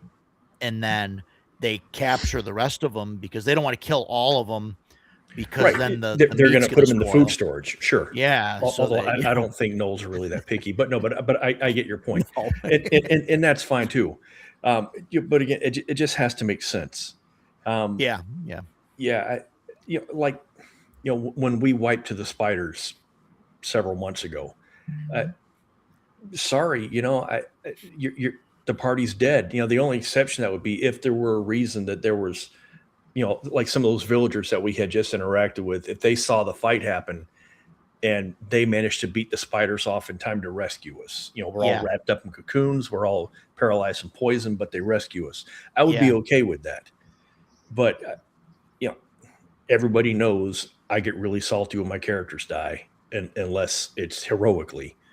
Sure. But as long as it makes sense, I'm never going to pitch a fit about it. It just needs to have good story to it, and I'm fine. Either way, coming back or not. But I do agree.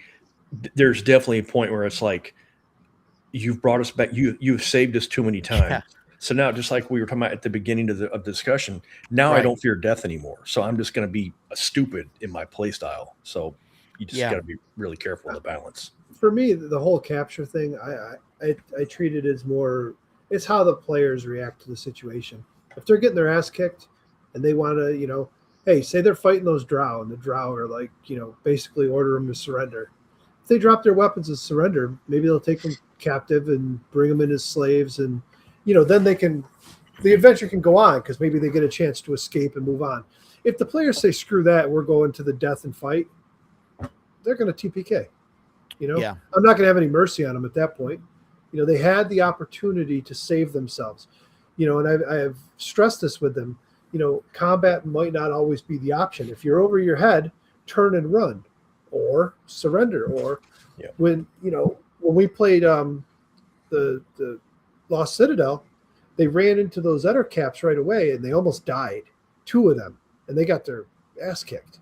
So when they ran into 2 Ettercaps later in the dungeon, the Ettercaps, they talk about how greedy they are, and they're just about the treasure. So they basically, there was 4 players and 2 Ettercaps, and they were scared to death of them. The Ettercaps basically demanded, payment to let them go, and they threw down their gold and walked away. So they learned the lesson on that one and figured out that, maybe not every combat is worth it. They were scared of them because they fought them. They saw that they could put them in webs. They saw they had 2 attacks. They really got hurt by 2 of them. Yeah. I think my players have learned, now, by now, not that some of them needed to learn it or whatever, like Jason knows, obviously, but like the other players, I think picked up pretty quick that like, I'm not pulling any punches, and, and they've got to the point where, now they're like, oh, that's an evil caster. Let's not do this. Like, she's got a wolf and some, like, let's go the other direction. We're out of here, guys. Like, sorry. You should have just killed them that night, but but whatever. Yeah. Well, yeah. And Matt, that I don't remember the name of it. There's something akimbo. What was that? The Morkborg thing that you ran. It wasn't Guns Akimbo, right? It was something akin to that, though, wasn't it? Yes, it's like blades or something. Yeah, blades akimbo, probably. Yeah, that would be an interesting module to run after like a TPK. Oh, or after you get something. captured, yeah. Instead of getting you- killed, you get thrown, you get knocked out and taken as like gladiators, and you have to fight Yeah, your way out. Yep. You wake up and you've got these like weapons like stitched into your hand, like stapled and tied like to your hands and stuff, and you're like thrown into like a fighting pit type of situation, and you kind of got to fight your way out. And that was interesting, and so that came to my mind as something that you could do with if it was like humans or whatever, if like a bunch of bandits, TPK a party, like that seems like something fun that they would do, throw people into a pit and make them fight it out or whatever, just for entertainment. Or they would hold you hostage. I can totally see that. These are Yeah. adventurers. Yeah. They've got money. Especially like go back to the CNC campaign where our 8th level characters, we ruled the town, and it wasn't like we're ruling this town, but like anytime the town needed something, they came to us. So if we had gotten captured and then a month later a messenger arrived saying we've got your people, pay us and we'll send it back to you, I have no doubt that the town would make every effort to raise that money. That would make sense. That would be a good story. Yeah, absolutely.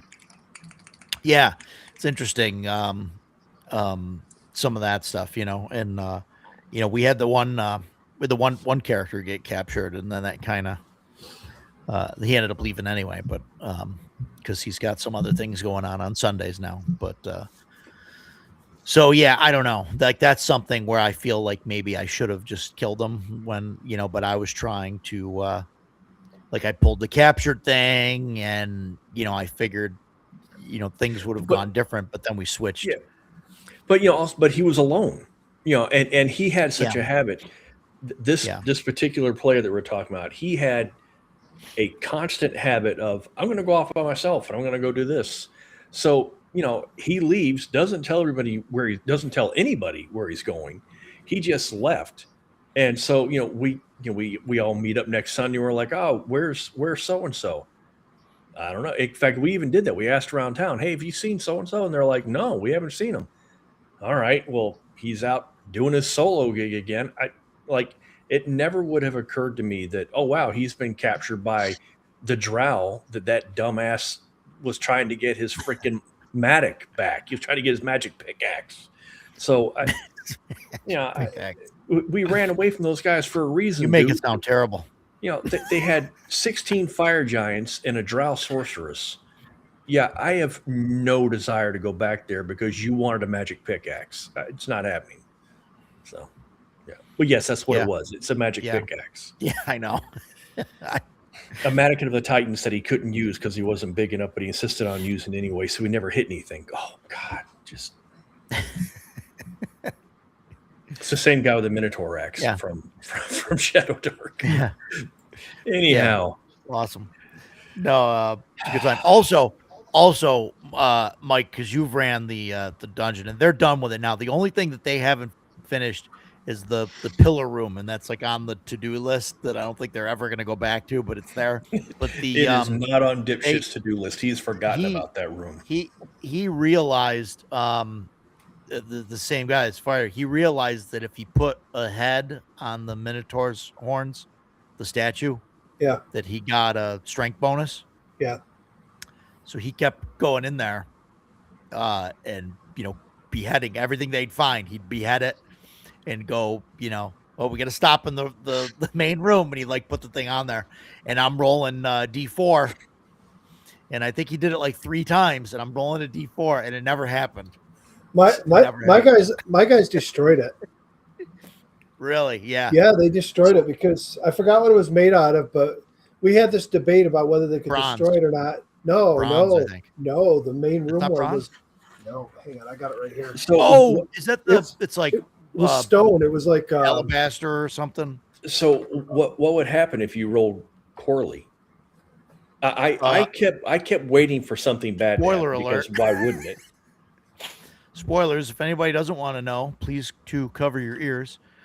You turn into a beast man. God, I would have loved to have seen that. I know. It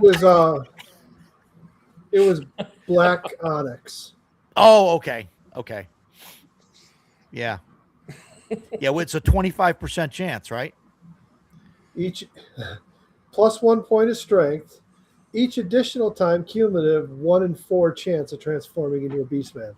Oh, it's Cumulative. Yeah. So 1 in 4 chance. So you Yeah. put it on First once, time. you get a plus 1 Right. strength. Second time there's a 1 in 4 chance, then a 2 in 4, 3 Yeah, No, in two 4. and four. yeah, Yeah, I 2 was and 4, rolling a 3. D4 every time. That, Yeah. So Roger messed it So, up. so I screwed My- that up. Yeah, my I was players- rolling 1 and 4. My players You never could've seen figured the out Build a any of those Beast Man. puzzles. The whole thing about like the bowls with the people staring up to the sky with the black rain coming down. They tried everything, putting things Yeah. in the bowls. They never tried blood. And that was Yeah. healing. Yeah, right. Yeah, They did that. They figured that out. No, they didn't The, figure out any of The them. bulls, they left the guy alive. The guy with the bulls with the donations, and like Just- one of my players, Ken, put money in the bowl, Yeah, and I gave him a luck token. yep. And then they left the guy alive. They were talking to him, and It's like like it's- Giuseppe. Giuseppe. Giuseppe. And then Yeah. as soon as they leave the room, they go in the next room. I took the luck token back from the guy because But I picked my thief left picked the his room. pocket though. I was very pleased Did with it? this. Did it as soon say? as he leaves, Did they say yeah, they 'cause lose it? as soon as the money's pulled out, because Giuseppe pulled that coin right out of the thing. Oh, so they left the coin in there, but they let Giuseppe go, but they made him leave the room before they. Well, so they left, and then Giuseppe just stole the coin. Nice. Welcome, Dan. I'm glad you made it. Did you see Dan's Nice, Dan. He's touch? watching last week's show. Well, different Matt this week. and I wasn't there for that one either. Oh, that's Yeah. right. That's right. That's cool. Yeah, Well, welcome to the party. glad you made it. So, yeah, we're talking about death and dying today, Dan, mostly. And by mostly, I mean Every now and then. 20%. Sort of. Sort of. Sort of talking yeah. about it. Sort of. No, I think you got to have that stuff make sense though. Like I know on the player end of it, like I hate the feeling that I'm being saved by the game master. I hate it. Yeah. Like I'd rather have my character die than have that happen. Like I've had in my Cast Crusades game, we've had a couple instances. There was one that was it was one round from being a TPK. They were climbing down this friggin' they were in a cave. They're going the Underdark, climbing down, and they got attacked by a cloaker, which it had the party ranger all wrapped up, and then it was letting off its sound, and we were one round from everybody just going into the trance and falling down that shaft, and that would have killed the entire party. Not one of them would have survived that fall. So that was pretty close. And then the ranger would have ended up dead too. So then in the Underdark again, this was kind of on the fly. They were fighting a drow slave patrol, and I started dropping like character after character with sleep poison, and I could tell that they were getting nervous, and even I was like, oh, this is about to go in a direction I didn't really prepare for. Like I thought they'd probably mow their way through, but like they immediately dropped like my son's ranger. Like he charged in to help somebody and flat shot, failed his save, down he goes. I was like, oh boy, this is not good. And but that would have been easy because I was like, oh, they're gonna wind up just about naked, none of their gear, and they're going to be prisoners if that happens. I can make that happen. It makes sense. Drows take slaves. They're big on it. I mean, real drow do, not wizards of the Yep. coast drow. Well, yeah. They probably give out like welcoming gifts and Lollipops shit, and but Say thanks for coming. lollipops and sunshine stickers and all I sorts thought of drow were nonsense. evil. No, not Yeah. at all. no, No, not these. no. So yeah, so that would have been an It's easy just one they're to just figure out. misunderstood. That's all. They're just Yeah. misunderstood. There you go. Yeah. Yeah. And then in my last session, in that same mushroom grove, they had to make saves to get through it. And if they didn't, they would like kind of like getting consumed almost. Like these vines would come out attached to their heads, pull them up, and over hundreds of years they're going to be sort of absorbed into this grove. And I had like the first two characters went through as scouts, the ranger and the thief, and they made it through no problem. And then the rest of the characters made it. They got to a certain point, and then the cleric looked back and realized they were missing the NPC paladin, and he was like, "Oh crap!" So because he failed to save, face down, dragged off.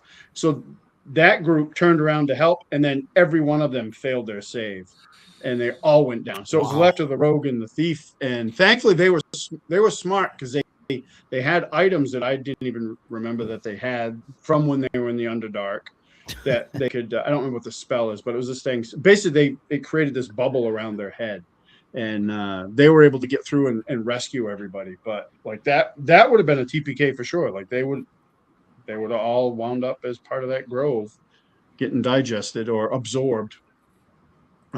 So yeah, I mean, but it has to make sense. Like if you're, Yeah. like I said, I hate the feeling I'm being saved by the DM. Just let my character die. Like I'll make a new one. I Yeah, mean, I Edgelord like the mentions characters that and too. stuff, but I That don't want seems to to make sense.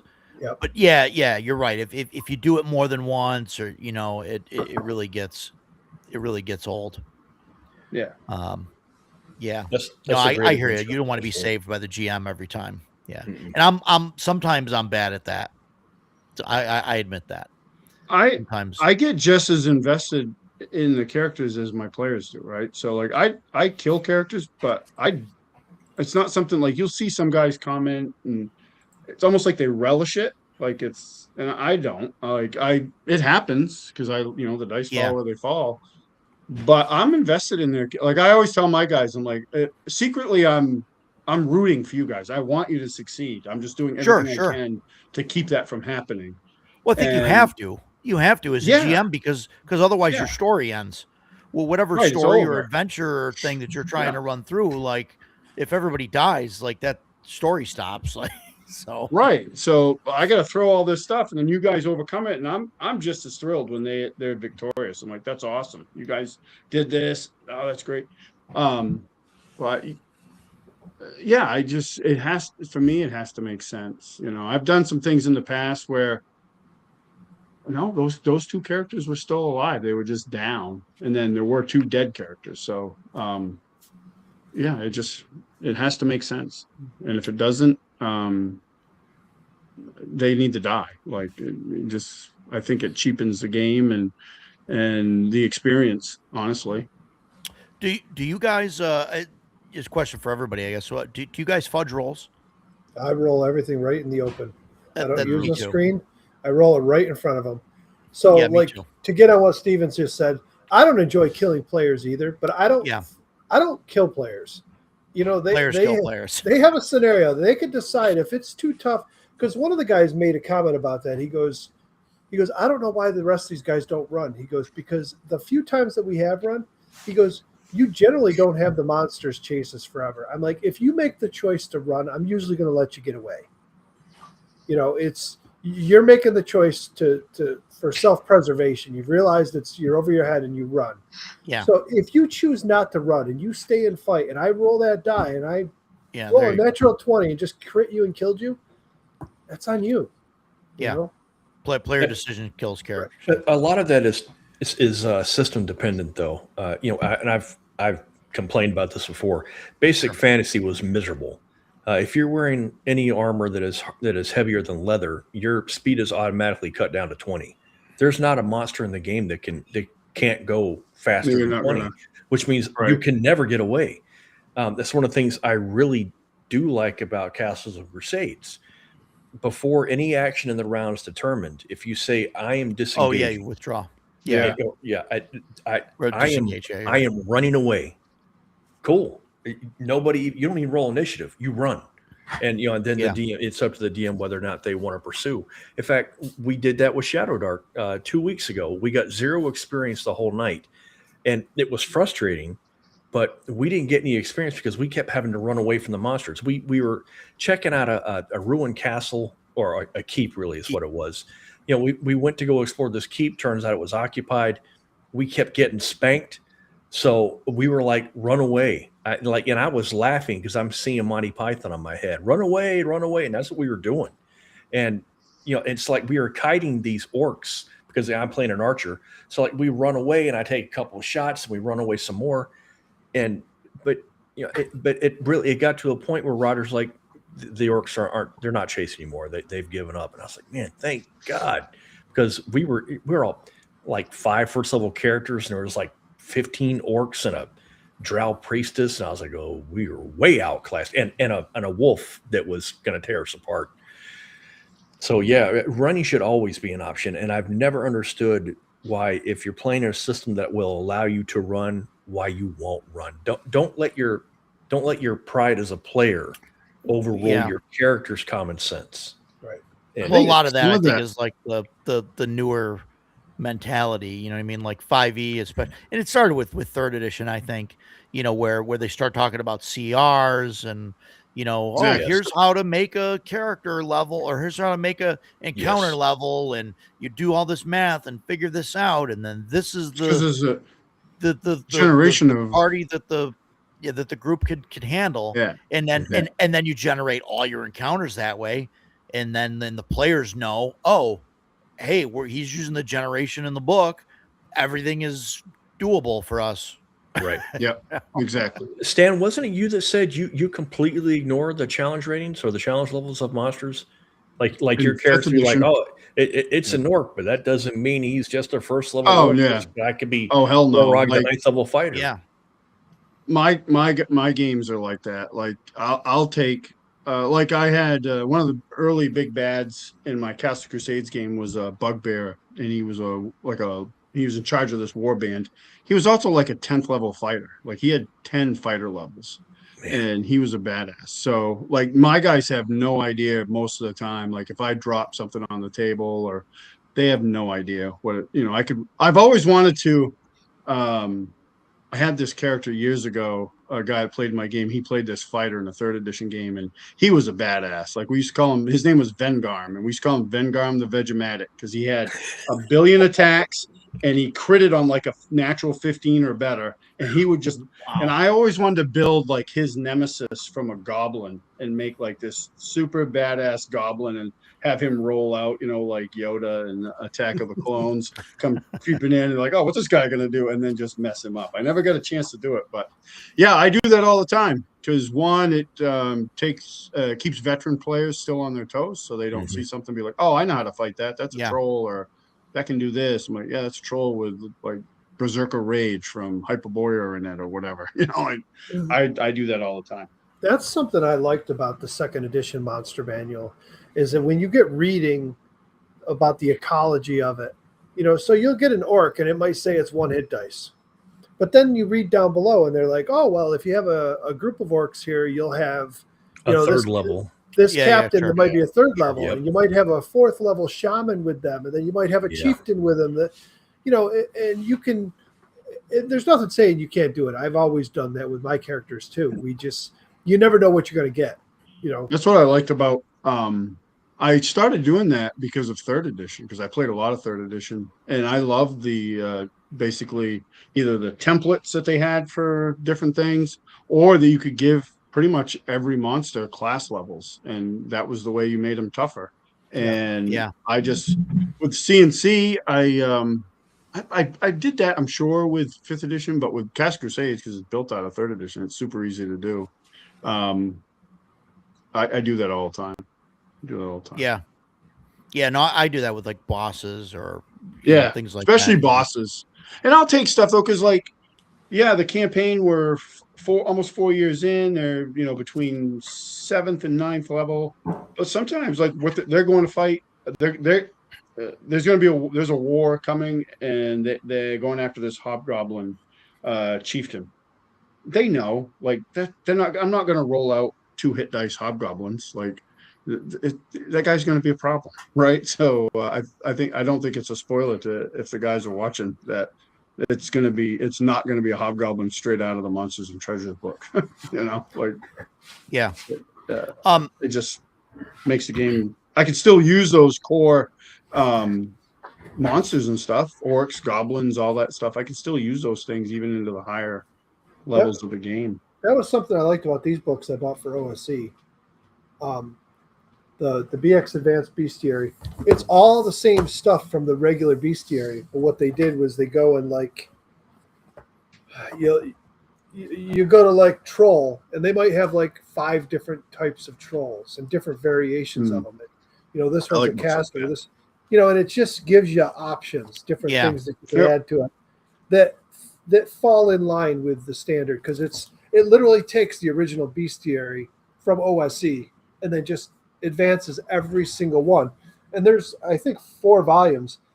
I missed 3. 1, 2, and 3 are out. 3 was Kickstarted, and I missed it because I bought if you buy them PODs, they're okay. But these are the Kickstarter ones have the ribbons in them and the Smithsonian. And Yeah. so I got to see if I can pick up 3, because I'm still on the fence between ultimately if it's going to be Shadow Dark or OSE, because they're very similar, but OSE is definitely more advanced and more in line with the 2E game that I'm used to. Oh yeah. So I don't know.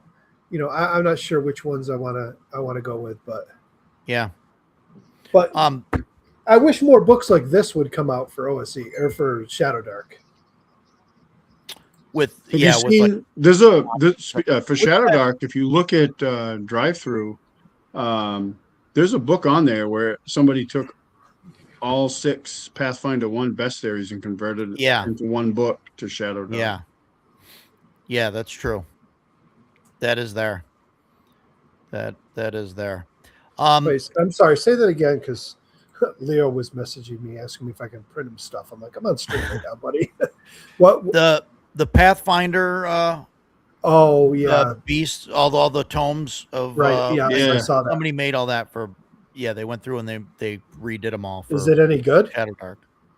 It's if you want the if you it's want called all the Pathfinder It's called guys. Shadow Finder. Shadow Finder, I think. Best theory. Yeah, best theory for Shadow Dark RPG. All of them? Isn't there 6 volumes to that?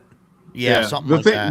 The way he did it was there's no art in the book. Plus the Shadow Dark monster entries are considerably shorter than super short, sure. Pathfinder But still, 1. I mean, that's 6 books worth of monsters. So they're all there. Yeah, That's pretty cool. Yeah.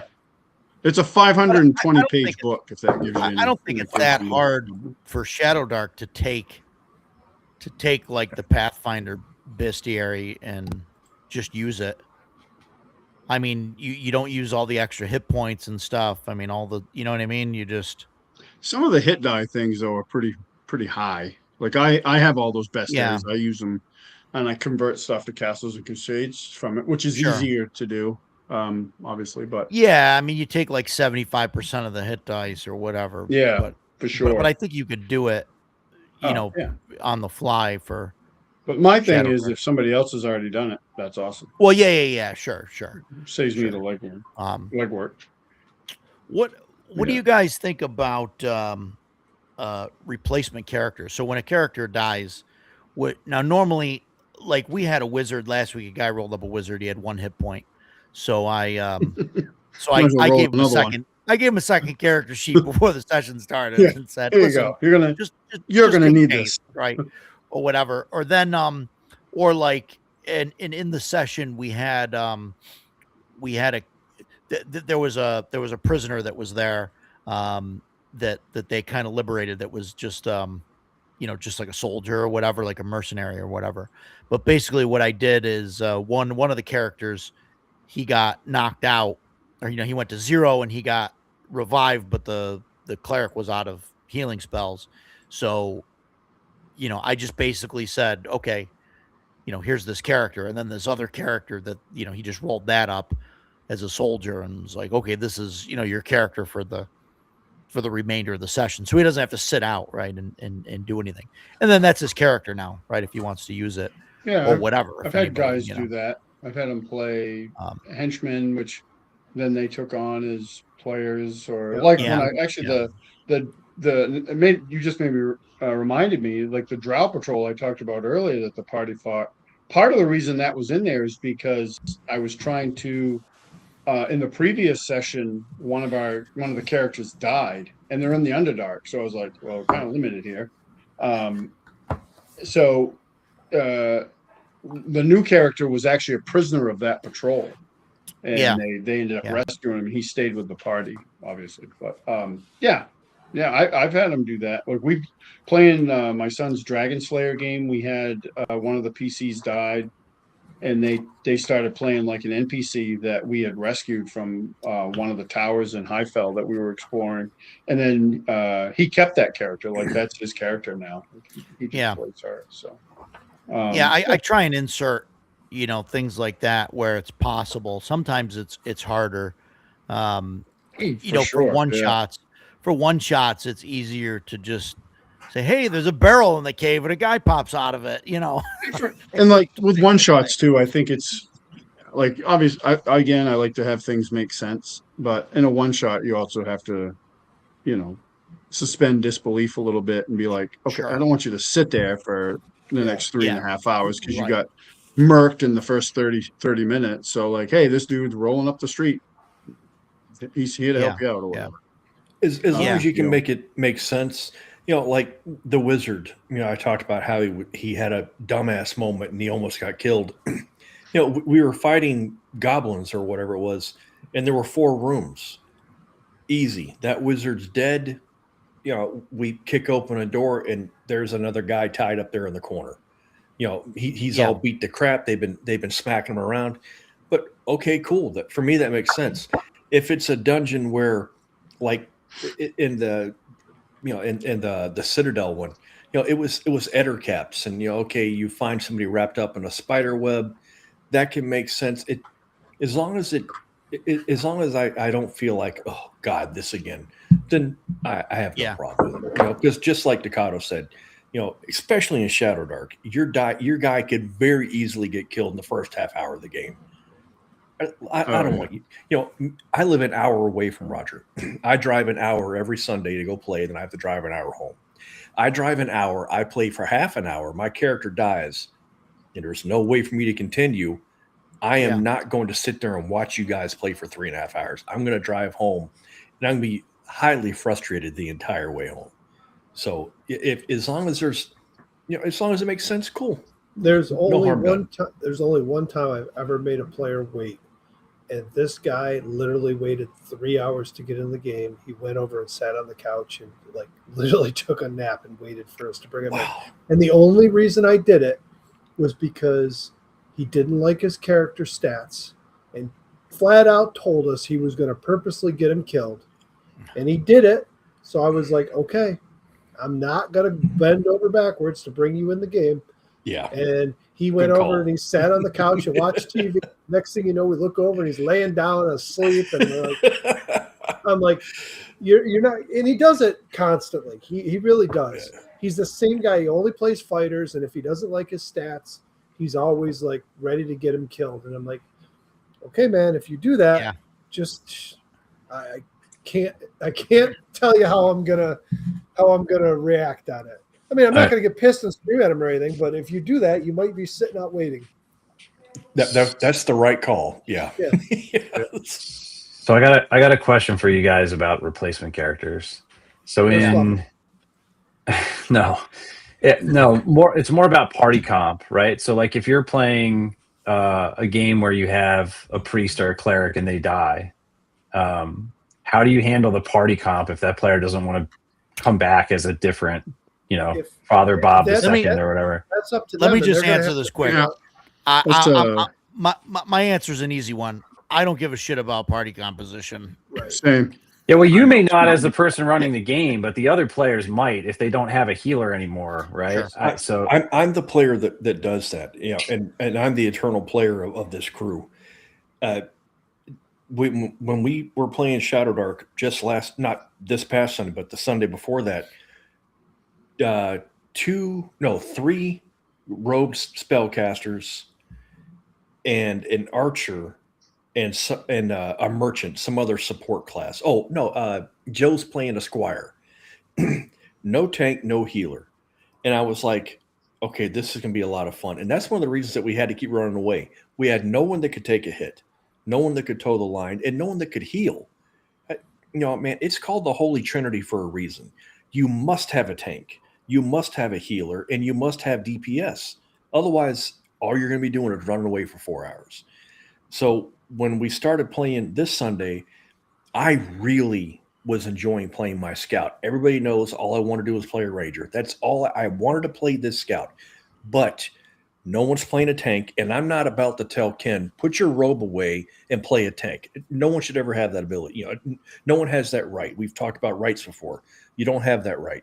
So I'm like, I have no problem playing a tank. The only reason that I wouldn't play a cleric is, one, I hate the spellcasting system in Shadow Dark. I've been very vocal about that. And when we were playing C&C, I played a cleric for 18 months. I'm not playing a cleric again. Someone else is going to have to pick that role up. What don't you like about the spellcasting? It is strictly because my luck is horrendous. Okay. You know, in fact, I even wrote the numbers down. Last week, I rolled exactly 30 times. 18 of my rolls were 9 or less. I'm not going to play a spellcaster. I'm not going to get to cast my spell. So we tried a house rule that seems to be a common one with Shadow Dark, where what I did was said when you rest at night, you could choose one spell that you have protection on, and they could fail that spell as many times as they wanted until they successfully cast it at once. The only thing I didn't like about it was, you know, it's okay when you're rolling and succeeding, firing off magic missile after magic missile. But the minute you start failing it, I got protection, and you could fail it 10 times in a row, and it's still, you know, I don't know. It's one of those rules that I'm not sure if I like or not. I thought about giving them the option of saying, listen, if you're worried about having to roll to cast, you can, when you make your character, you could tell me, you could choose one of two options. Either you can cast every spell one time without fail. Advance in, yeah. Or you roll to cast and you can fail them. Yeah. You know, if you cast them once every time, that means, hey, you got 4 spells. That's all you can cast is those 4 spells. So we're tangenting on my tangent. So just to get so Jason, it sounded to me like you were saying you maybe bit the bullet, and for the purposes of team comp, you played a different. Yeah, I made class. I made a tank. Yeah, and you know, again, quick tangent, and then I promise I'll stop. You know, thanks to Greg, you know, Chubby Funster, his player companion, man, those classes, I love them. You know, there's like 5 different tanks, you know, a bunch of different spellcasters.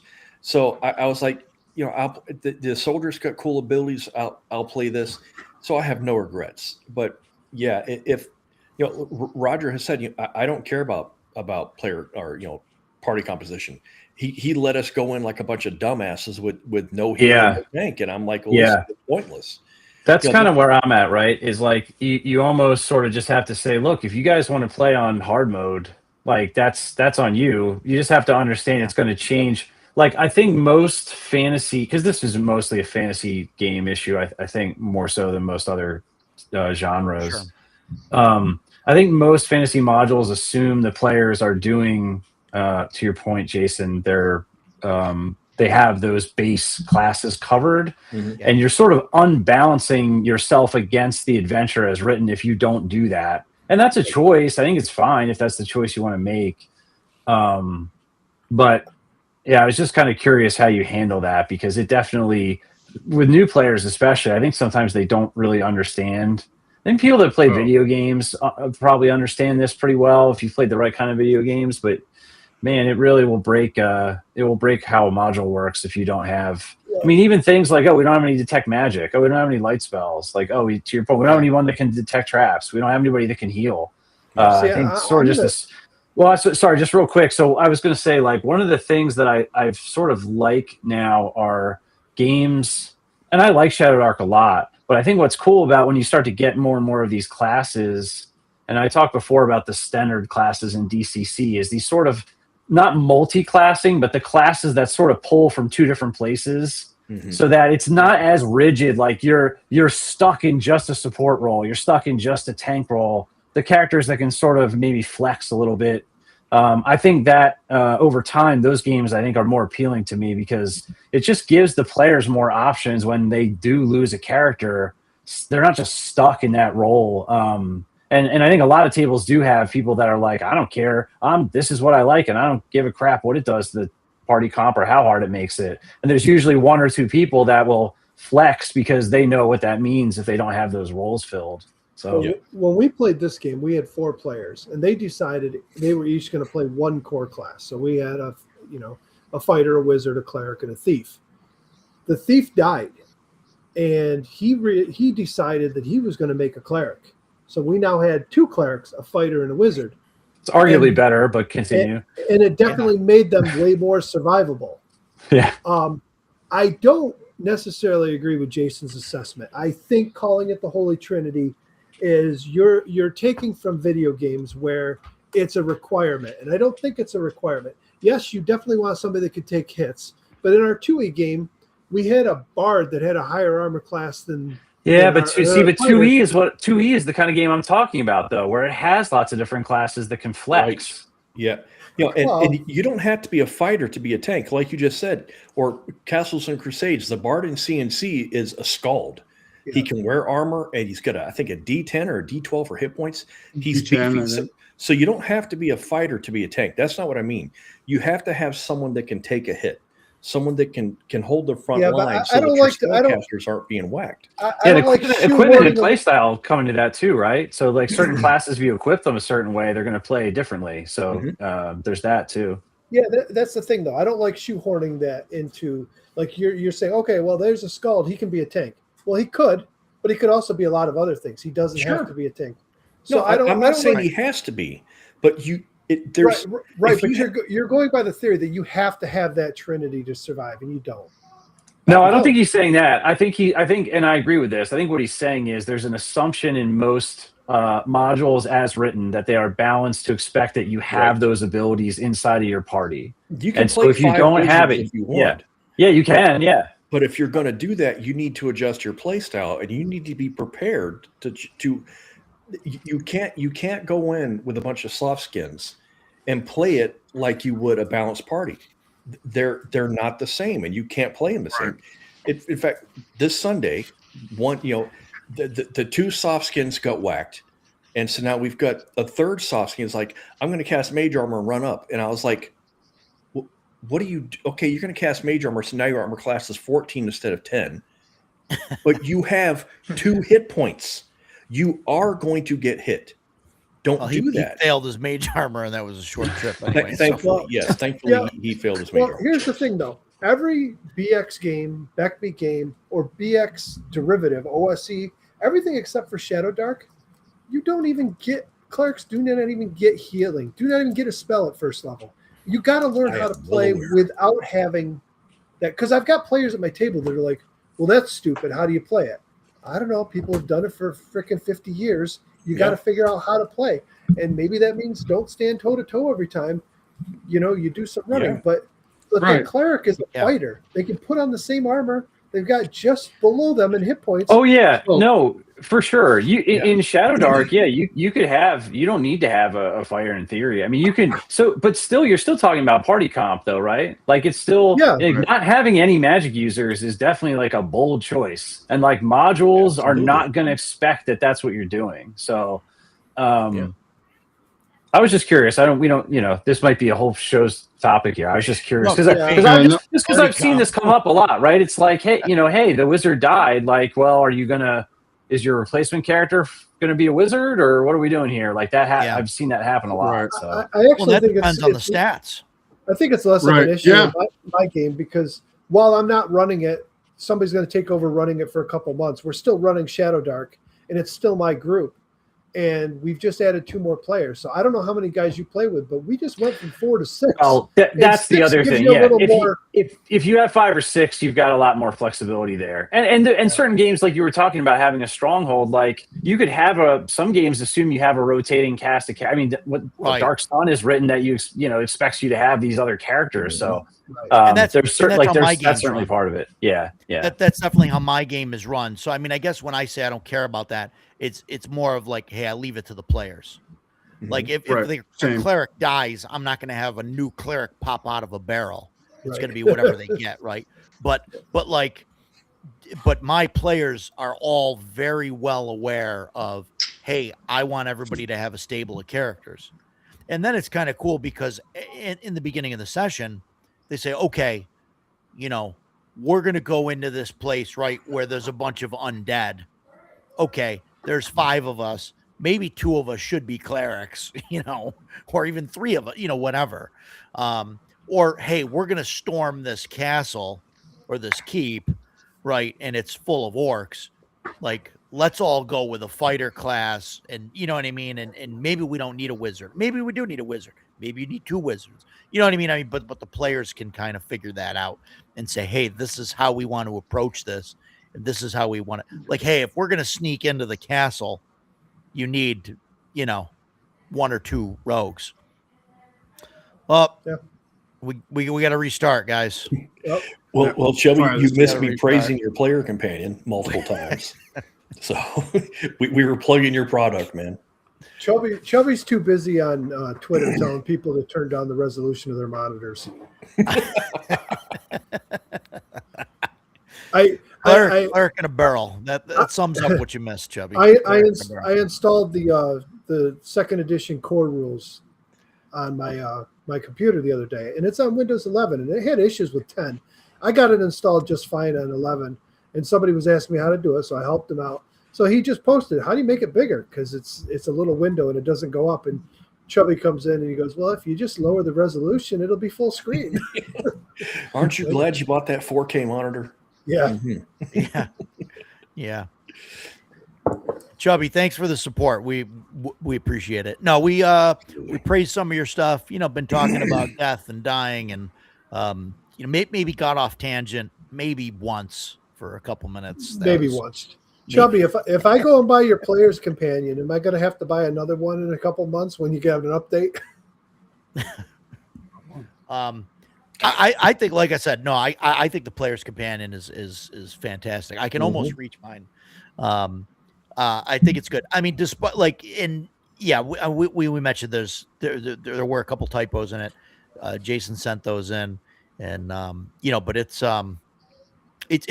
pretty good. I mean, I like it. I like love having it, the man. extra I classes think the and classes are stuff great. that are in there. Yeah.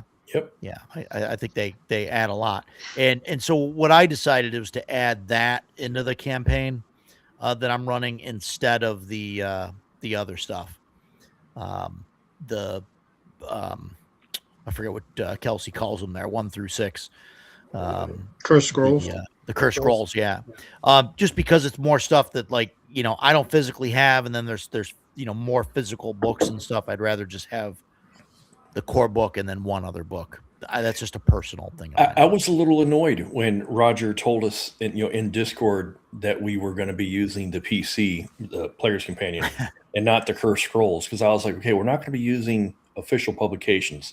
But what really annoyed me was the Ranger is in Curse Scrolls 4, and everybody knows I want to play a Ranger. Yeah. So I was a little pissed. But then I opened up the Player's Companion, and there is a Ranger class, and then there's 2 other classes that are Ranger adjacent. And I was like, I like these even better. So the Archer and the Scout, both of those classes are so freaking cool. And I also think the Explorer is kind of Ranger adjacent. Explorer's kind of there, He's got the pathfinding ability. As for the typos, like Mike's asking Mike to buy another copy, it's worth buying it. It's a great book. I only asked that because if he's like going to push an update, if he's pushing an update to the PDF in the next 2 weeks, then I'll wait before I order the print copy. It does not seem to be the case. But if it's going to be a while, then I'll just order it and be happy with it. Yeah. He's working on new stuff for us. Or I'm just putting this out. We could play Shadowrun. It's an option. we could play Shadowrun. Yeah. My only issue with, this isn't really a big issue. My only issue with switching to Shadowrun is there's less out there for it. Like there's no more classes than what's in the core book. Yeah, but you don't need anything else. There's right. I'm just saying, and I think I want to run it. I don't want to try running it in this campaign. Sure. I think I want to do it's its own gig. short thing. Yeah, absolutely. Yeah. So, Cool. Ended in a sewer. That's always fun. Chubby, my enemies. Yes, my players just ran into 4 dark mantle and they kept losing their light sources. Yeah, awesome. Awesome. Should you feel bad? You know, No. you're telling the story, and it's just the way it goes. Wait, Chubby. Did the players on their own volition go into the sewer? Yes. Then no, you should not feel bad. Did they make that choice, or did you physically force them down the down the sewer cover? Because if they went in there on their own volition, then I mean that's everything that happens is on them. And if they die, you know, I mean, you know, they die. So yeah. Drago said that. Sometimes. What's that? Drago said that. Yeah. If he dies, he dies. There you go. If he dies, he dies. Yeah, you're right. So yeah, they went in there by choice. So the death is definitely on them. It's not on you. It's their fault. Right. You know, it's their fault. They should have ran while they could. You know, I was disappointed when they lost their light source because I could have sworn I read that they're at disadvantage, which they are, and I thought that the enemies, the dark adapted enemies, were at advantage, but they're not. I don't know where I read that, but no, because they're used to that. Yeah. I mean, come on though, you can't. That would be kind of brutal. That'd be super brutal. Yeah. You know, to do that. Oh man. I mean, then you definitely have a TPK or something. Edgelord, are you talking about the Robert Aspen series, Thieves World? Is that what you're talking about? It's yeah, gotta be. Probably. Yeah, that's what it sounds Man, like. I think I was 12 or 13 when I picked up my first Thieves World book. I found it in a used bookstore. My parents and I were on vacation somewhere. Dude, Thieves World is such a great series. I was reading Forgotten Realms and D&D heroic fantasy. Yeah. Everybody's an asshole in that series. And I was like, man, this is incredible. It's such a great series. Stuff. Yeah. Some of that stuff is good stuff. That's why I kind of latched on to some of the Joe Abercrombie stuff. Oh yeah, those are great. Because there's no like all the heroes or whatever, like they're not heroes. They're scumbags at best. They're just out to survive. Yeah. And Those are great. it's like some of them are awful. You know, they're just terrible people. And it's his awesome. latest book is probably one of my favorite books ever. Like the Devils. That's awesome. Yeah, is it good? I love Really? that book. Oh, I love it. I've listened to it twice on Audible, and I Nice. bought a hard copy. That's how much I I've like it. only read the First Law trilogy. Those are good. Those are great. That's it. The Devils There's, is totally unconnected. Devils is from any of completely that. separate. And then there's Completely another separate. trilogy of his that I want that's based in that world. It's like a prequel or something, I think, or maybe it takes place after. There's a sequel. Okay. So there's the original trilogy, then there's 3 other books that are connected, but Yeah. they're not. Those are great. I've I listened want to to read them all. those. Yeah. And then the other trilogy is kind of like the next gen, like it's moving to the next generation. There's some Well, of the same I characters, but some new ones. in They're the awesome. original trilogy, there's the one character that's like actually like the hero character. He's like a knight or something, and he's in shiny armor, and he's like, pretty looking and all of that stuff. And he gets sucked in and goes out with these guys, and he gets like the shit kicked out of him, and his face gets all mangled. He's like losing teeth and all that, and he's like worried about like, oh, is my girl gonna love me when I come back? Because he's missing teeth and everything. Yeah. And it's like awesome. That whole like part of that is really. And then there's the one guy like Logan, and he's just like, oh, it's chicks dig scars. You'll be fine. Like, Yeah. It looks fine. And they're like, oh Yeah. boy, that's terrible. Logan's great. Logan is. I They're all I great. love him. They're Logan super Nine great Fingers, characters. is awesome. Matt, did your But, question yeah, ever get that's answered? Did we come to a consensus on that? I mean, I know that Mike disagrees. Okay. I think so. Yeah, party composition matters Yeah. to some people. Yeah, I just leave it up to the player. Like it matters to me when I'm a player. It doesn't matter to me when I'm a game master. Yeah, right. It wasn't It's up to that them I to figure out. disagree. I don't think party composition. I think it's up to the players if they want to. Yeah. If they want to try and do it with 4 fighters, go ahead. It may not turn out well, but go ahead. Yeah. I was just disagreeing that I don't think using the terminology, putting it in video game terms of having to have the Holy Trinity, I don't think that really applies. Especially when you start talking about like you just mentioned, all the classes out of the player companion. Yeah. You have a lot of classes that might have crossover. Sure. Maybe you Sure. don't have a cleric, but maybe you have a paladin that can lay on hands, and that's Yeah. you squeak by with but- healing from that. But Or- I feel like you're arguing against something that I didn't say. I'm not saying you have to have a fighter. You have to have a cleric. You have to have someone that can take a hit. You have to Yeah. have someone that can do some manner of healing, even if it's the ridiculous delusionist from Castles and Crusades. Or be prepared to take losses. I just Right. That's what I'm saying. Yeah. Like in DCC, right? If you don't have a cleric, like if people go down, they just die. Like right? Like there's no other class has healing capability. So I mean, it really depends on the game. I think a lot of it has to do with what game it is and how flexible the classes are. Like trying to play. If you have a table of 6 and you're playing DCC and nobody wants to be a healer, nobody wants to be a halfling, like it just makes the game harder, and that's okay. Yeah, it does. Yeah. Yes. But and to your point though, there's other games that have dual classing and classes that are part healer and part so you get flexibility that you don't have. Like that's why, as much as I like the core Shadowdark classes, I feel like if I was playing in a game and it was just those classes, I would get bored after a little while. And part of it is just because the game expects you to have. I think the thief is pretty superfluous. Unfortunately, I think it's in Shadowdark. Fine, it is very dungeon focused, so like it sort of shoehorns in reasons to have a thief. But the more you're out of the dungeon, the less relevant I feel like they are. Well, you just hit on my big concern about Shadowdark long term is that it is so dungeon focused. Where 2E, I don't know. I started running. I think the new stuff is outdoor I stuff. think purposely the new stuff is designed to open that up, and that's why you need more classes. So there's mechanics in there to facilitate hex crawling and whatever else, but the classes themselves don't have abilities. There's no abilities in there that are written to facilitate any type of play outside of dungeon crawling. There is in the player's companion. Yeah, there is I think some, the yeah. other stuff, there's things.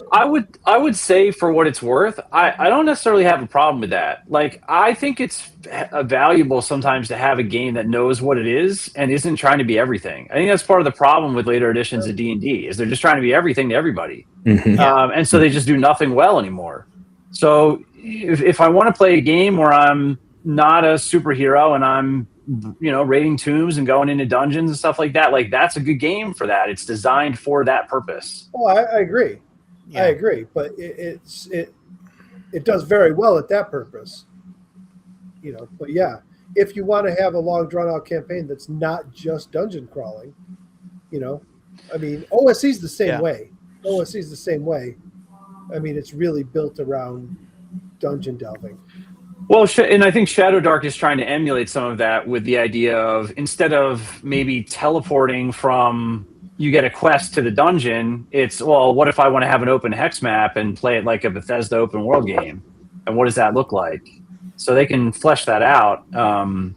They already have kind of in those first curse scrolls, they have classes that are more relevant to certain types of geography or biomes or whatever that you wouldn't expect to find other places. So, I think she's doing a good job expanding it in places that make sense so far. Well, I hope Dan's right with, we've seen little bits that they've released, the previews they've released from Western Reaches. Yeah. I asked them, like Dolmenwood, for a year, you had Dolmenwood beta PDFs, and people have been playing it for a year before it released.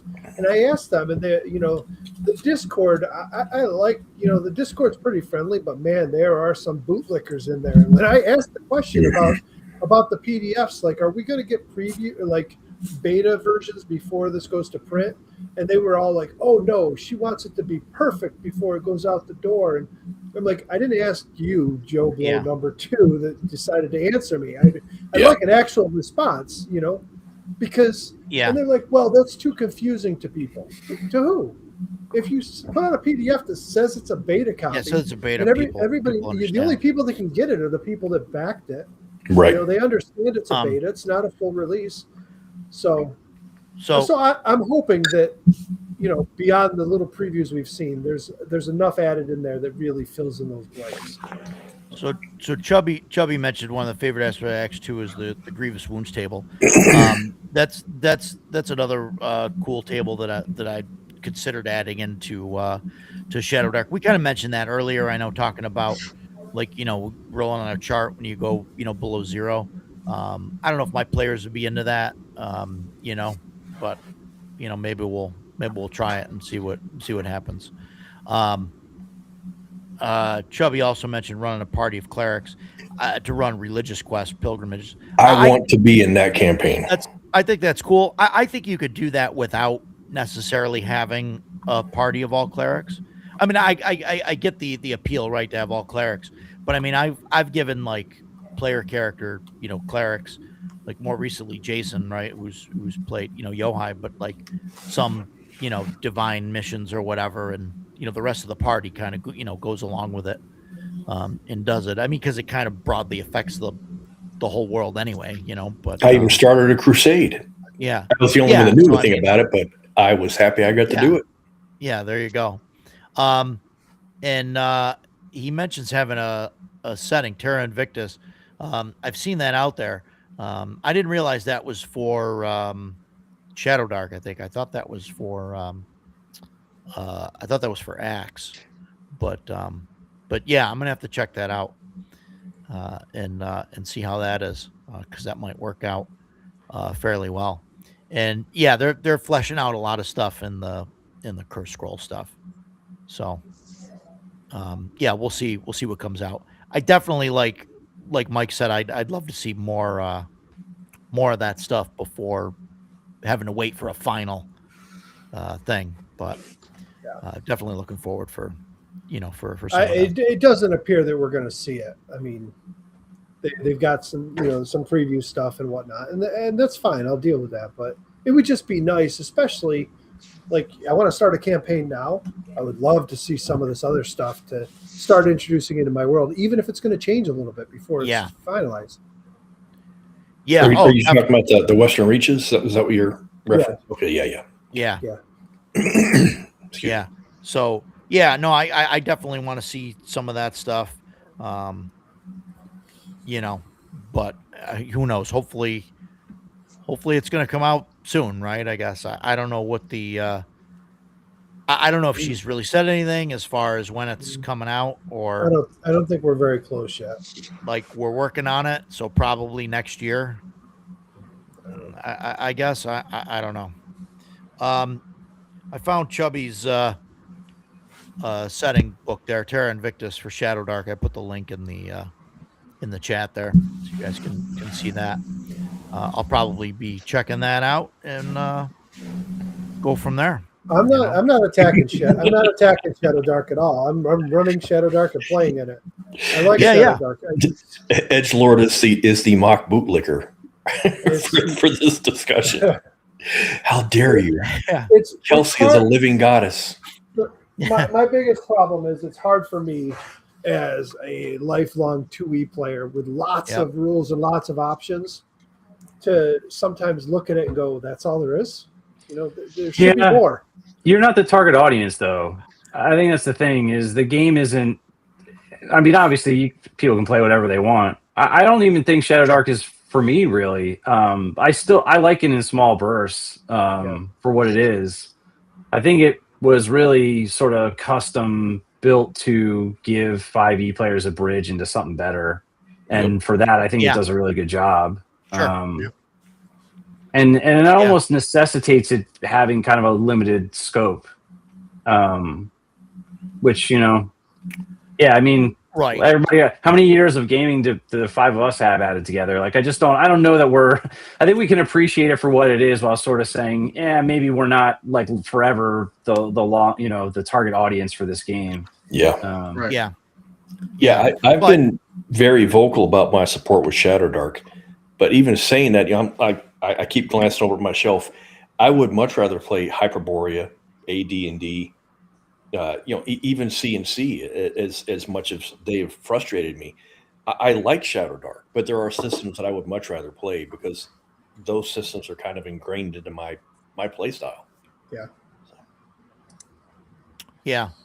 Yeah, I think go ahead, Mike. we did talk about for my upcoming campaign that I've gone back and forth. I told him I was going to run 2E, but I said I am willing to sit down, and if there are things about, like, say, Shadow Dark, if there's something you really like about it, if we can implement it into our 2E game and it makes sense, I'm all for it. If it's something that you enjoy, as long as it's not game breaking. I think, like, the spell casting, I don't know if that would work in AD&D. That gives them an awful lot of power. I Shadow don't Dark, think it would work at in all. Shadow Dark characters, whether people want to understand it or not, because there's only 10 levels, they are much more powerful than, say, like OSC characters or BX characters, BECMI characters, because they compact more power into smaller levels. Yeah, I think at lower levels they're close, but I think they quickly start to diverge. But even at lower levels, when you start out with a caster that's got 3 spells in their book, and they rolled a cast, and they could potentially, if they're rolling hot that night, they could be casting, throwing all night long. Yep. Right. Yeah. I understand that, but I think it definitely skews further and further apart. The higher level, but I think at first level, like, what I mean is, like, if you took an OSC adventure that was written for first or second level characters, you could run first or second level Shadow Dark characters, in that, and it would be fine. I think if you took an OSE adventure that was made for like 5th or 6th level characters, you could probably take 3rd. Uh-oh. It's enough out of that. That was a Shadow Dark bootlicker. Reese got sick of hearing him already. I think if you took a 5th or 6th level, OSE module, you could run, 3rd or 4th level, Probably. Shadow Dark, and then, like, if you had like a 10th level OSE, I think you're like 7 or 8 level, Shadow Dark, and you would need like a 15th level, to run, to run like 10th level Shadow Dark players through. Right. Yeah, the low level stuff is easy to train. I did that with the Shopkeeper on the Borderlands. Like, that was built for low level OSR, and that was the easiest game I've ever prepped. I think, like, it was like no prep, like, just read the book and know the adventure. That was it. Well, and I think that's true of any, like, system, really, or any kind of OSR like system or whatever. Lower levels are definitely easier to prep for than higher levels. I might be wrong, but looking at Dan's comment there, to me it feels like a wizard with advantage on Fireball is going to be game breaking pretty fast. I was just thinking the same thing. Oh yeah. It is. You're just gonna, like, I don't know, man. It's gonna be sure wading through monsters at that point. No, and that's what Chubby says makes it swingy. Yeah, as a DM, sure, you could target and go after that wizard, but if he's got the opportunity to cast and you're not taking him down, he's gonna mow things down left and right. Yeah. It's definitely going to superpower the spellcasters, because they're. Yeah. I mean, I played in Bloodworth ran at ShireCon. He ran Castles and Crusades from the starter box set, but he's doing a thing where he's basically adopting Shadow Dark casting rules for C&C. And I was curious about that, so I specifically played Cleric. I wanted to see how that casting would work. And we would not have survived that adventure had I not had that type of casting, because I would have blown my spells in the first encounter, and been a second-hand fighter, because it's like first, second, or third, maybe third level at best, in level. I think it's first, but it definitely will boost the power level of your casters. Like we did it very briefly. My son was running OSE. We tried it, and I was playing a druid, and it definitely. I mean, because you have that ability to just keep going with your spells. So there's like, I mean, you're only going to run out if you fail. So I could see where it would really be tough to. I'll be interested to see how Bloodworth makes out over long term with that style, that change, Yeah, that'd definitely be interesting to especially at the higher hear levels. about. I mean, I Yeah. would enjoy it more because I played a high level caster, and well, that's not really fair assessment. I played a high level caster in fifth edition, and fifth edition Magic sucks. So I would much rather play any OSR game as a caster than a fifth edition caster, because they're actually more powerful that way. Yeah, I definitely enjoy the Shadow Dark, casting thing. I guess I haven't really done it as a player, that much. I did so it. I should do that. But. I played Shadow Dark. My wizard that I played got to 8th level, and I had a blast. Like I had more fun with the casting in that than I did playing a 15th level wizard in 5th edition. My whole thing is just my abysmal luck. It would not be fun for me. I'm to right be there like, with you. I've cast a spell and I'm done for the night because I failed it again. So I lucked out with my character because he ended up with. I picked a pre-gen and just played him from there to 8th level, but I made out pretty well because I had rolled on the talent when he leveled and stuff. I got the bonus to casting a couple, so I had and he had a really good intelligence, so it was like I had like a +7 to my casting roll. So I failed rolls occasionally, but I did do pretty well, and we used that house rule. And there's certainly ways to mitigate, my failed rolls. You can have a pretty decent bonus, and you can get like all of our spellcasters always take advantage on Magic Missile because that's the spell they use all the time. So there are certainly ways to mitigate that. It's just, man, for me, it's just not worth the hassle. I would much rather play a melee or support guy, and I'll be perfectly fine with that. Yeah, Chubby, I was talking earlier a little bit, but I've been teaching this class, doing like RPG history and teaching them about different games for a homeschooling group. One of the kids, I invited him to my home game running, Shadow Dark, and he's been running 5.5, 2024, whatever. And he was like amazed at like Shadow Dark, like just how quick it moves and just how, everything just flows and it's just boom, boom, boom. And it's because he's got issues with, players diving into books and everything takes longer and all that stuff. So, so I gave him a copy of the book, and hopefully he's, going to run some of that stuff. So we'll see how that goes. So, I forgot what I was going to say now. I had a response to you and I forgot because I was reading the comments. So never mind. Oh, you saw Chubby's comment and it went to your head and you just forgot it. Yeah, it went to my head. Yeah. I know you mentioned in the chat your daughter ran 5e. So yeah, she wanted to run a game, and I was running CNC at the time, and I have all this 5e stuff, and she's like, "What should I play?" And I know some people will get on me for this, but I was like, "Listen, you're, 15 and 16-year-old girls just getting into the game. I'm like, take the starter set for 5e and run Boss. Mine's a Fat Delver. It's a good set and whatever." Sure. And that's what they ran. But she told me after the fact, she's like, I didn't really like it. Everybody's got so many abilities and it just seems overpowered. Everybody seems like superheroes. I was like, all right, well, you could try. I go, I'm running Castle Crusade. Do you want to try that? So I gave her a book. She read it. She said she wanted to run it. And then I bought her a bunch of books for her friends and gave them all out. And that's what they played. Nice. This is a Jason question, if there ever was one. Depends on what you mean by best. 3.5 is is greatly overpowered at level 5 plus, but it's a hell of a lot of fun to play. I keep looking at Hyperborea over here, man. I've been looking at it all night long. I love the Hyperborea Ranger. That's haven't read like it. when I play a Ranger. What's I that? haven't read that one. I'll have to read it. I like all the When classes in that book that I've read.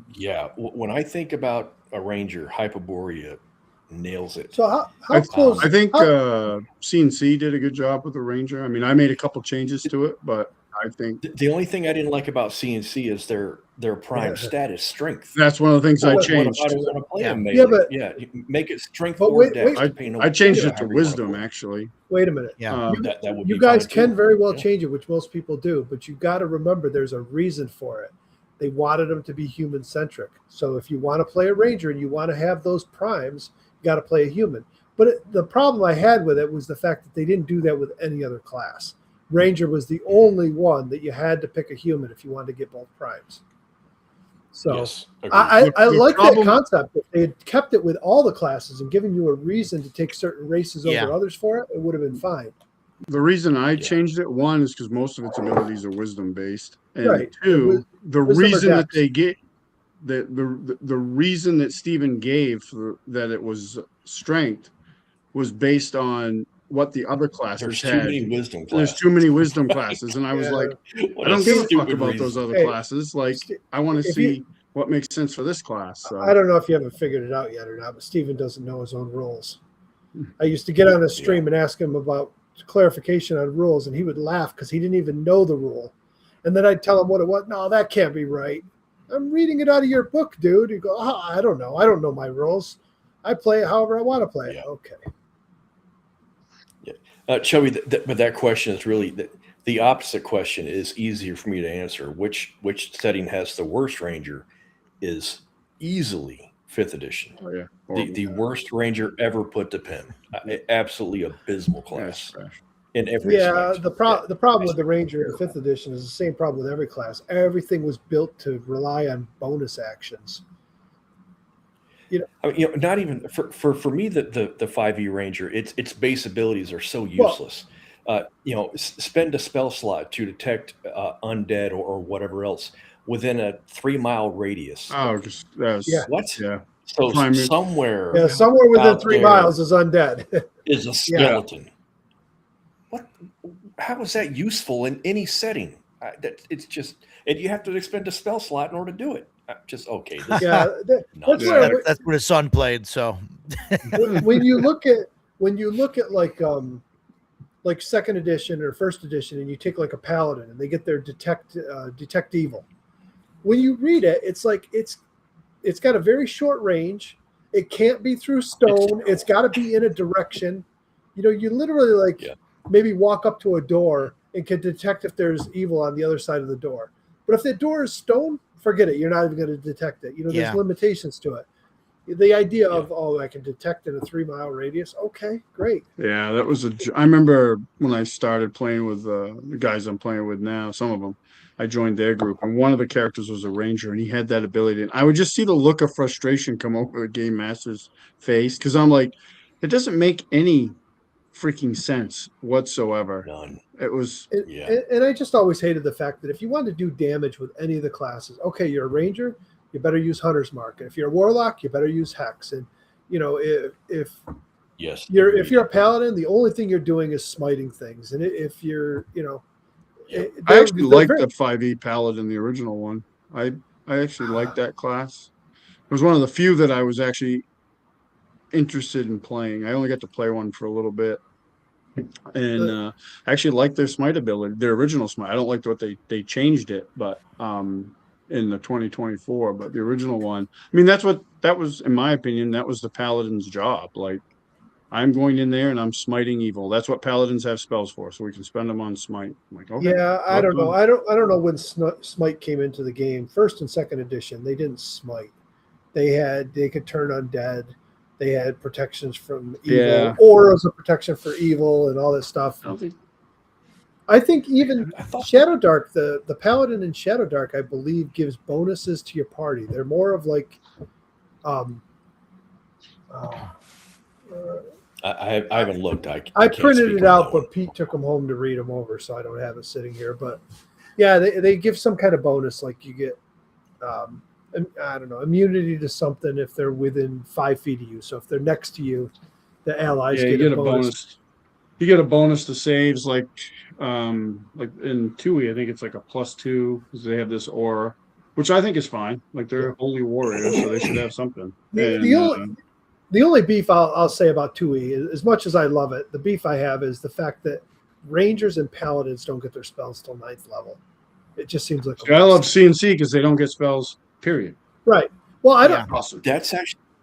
I have no problem with paladins having clerical spells because they're Rangers holy had warriors. magic user spells. Yeah, and that has always bugged me. Yeah. In fact, that's one of the things that in fact, I think I talked about that last week. One of the things that I didn't like about Chubby's Ranger in the Player's Companion is that they're a spellcaster. They're more like a druid with a bow kind of thing, and that's not. And it's nothing against the way that class is written. It's just not the Ranger that I want to play. So when I saw the Archer and the Scout, I was like, "That's the Ranger. I want to be able to pathfind. I want to be able to shoot a bow. I want to be able to hide." Yeah. That Scout, dude. That Scout is like. That is the only thing that could make that Scout better is if I could have an animal companion. I love the Scout class, man. I think it's damn near perfect. It's great. I'm not a huge fan of mechanics that allow you to fire into melee without any penalty, though. And like Shadow Dark has no mechanic for that at all. Now, I Yeah. think 2Es might be a little too restrictive. Oh, you're going to fire into it. Now you're going to roll to see who You you roll shot at. randomly to see who you shot at. Yeah. You know, I think that's a little too restrictive. I just think there should be some kind of even if it's not a chance of hitting your ally, maybe if they're in melee combat with something, they're dancing around, parrying, whatever else. Maybe you get a negative to attack because That's one of those things that we've kind of always house ruled, and I certainly have never argued against it, and I don't think anybody else in the group has either. You know, and like we did the same thing with Magic Missile and CNC, or not Magic Missile, Fireball, because in Castles and Crusades, the Fireball is a bead that fires out from the fingertip of the caster and impacts on the first thing it hits, or its designated area of effect. And so, you know, Roger's like, "Okay, Jason, you can use your bow, but you know that I'm going to give you a -2 to hit," and I'm like, "Cool, I have no problem with that."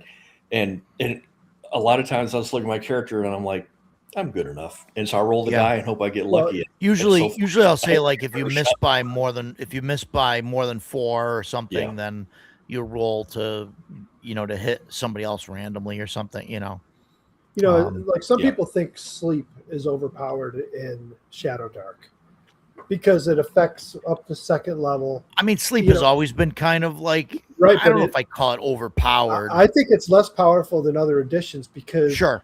It goes in a straight because line. no, sleep in Shadow Dark is a Yeah. near cube centered on. It's a caster. cube. It's a cube centered on the I thought it target. was a straight line. So you literally got to go stand Okay. in the middle of the mobs if you want to put a bunch of them to sleep. It's Interesting. not. Okay. Yeah, it's not at a range. It's Okay. it's a near I'll have to look cube. at that again because I thought it said that it was like a line or something for some Nope. reason. Nope. I don't know why I'm thinking that. Yeah, it's because you don't read. You know, Yeah, could be. Chubby makes a point that I also agree with. You know, really, it's like we can't even really define what a ranger's supposed to be anymore. Yeah. To me, they're Aragorn. You know, they're Strider from the Lord of the Rings or the Hobbit. You know that guy sitting in the corner. I don't really know much about him, but we know he's not to be messed with.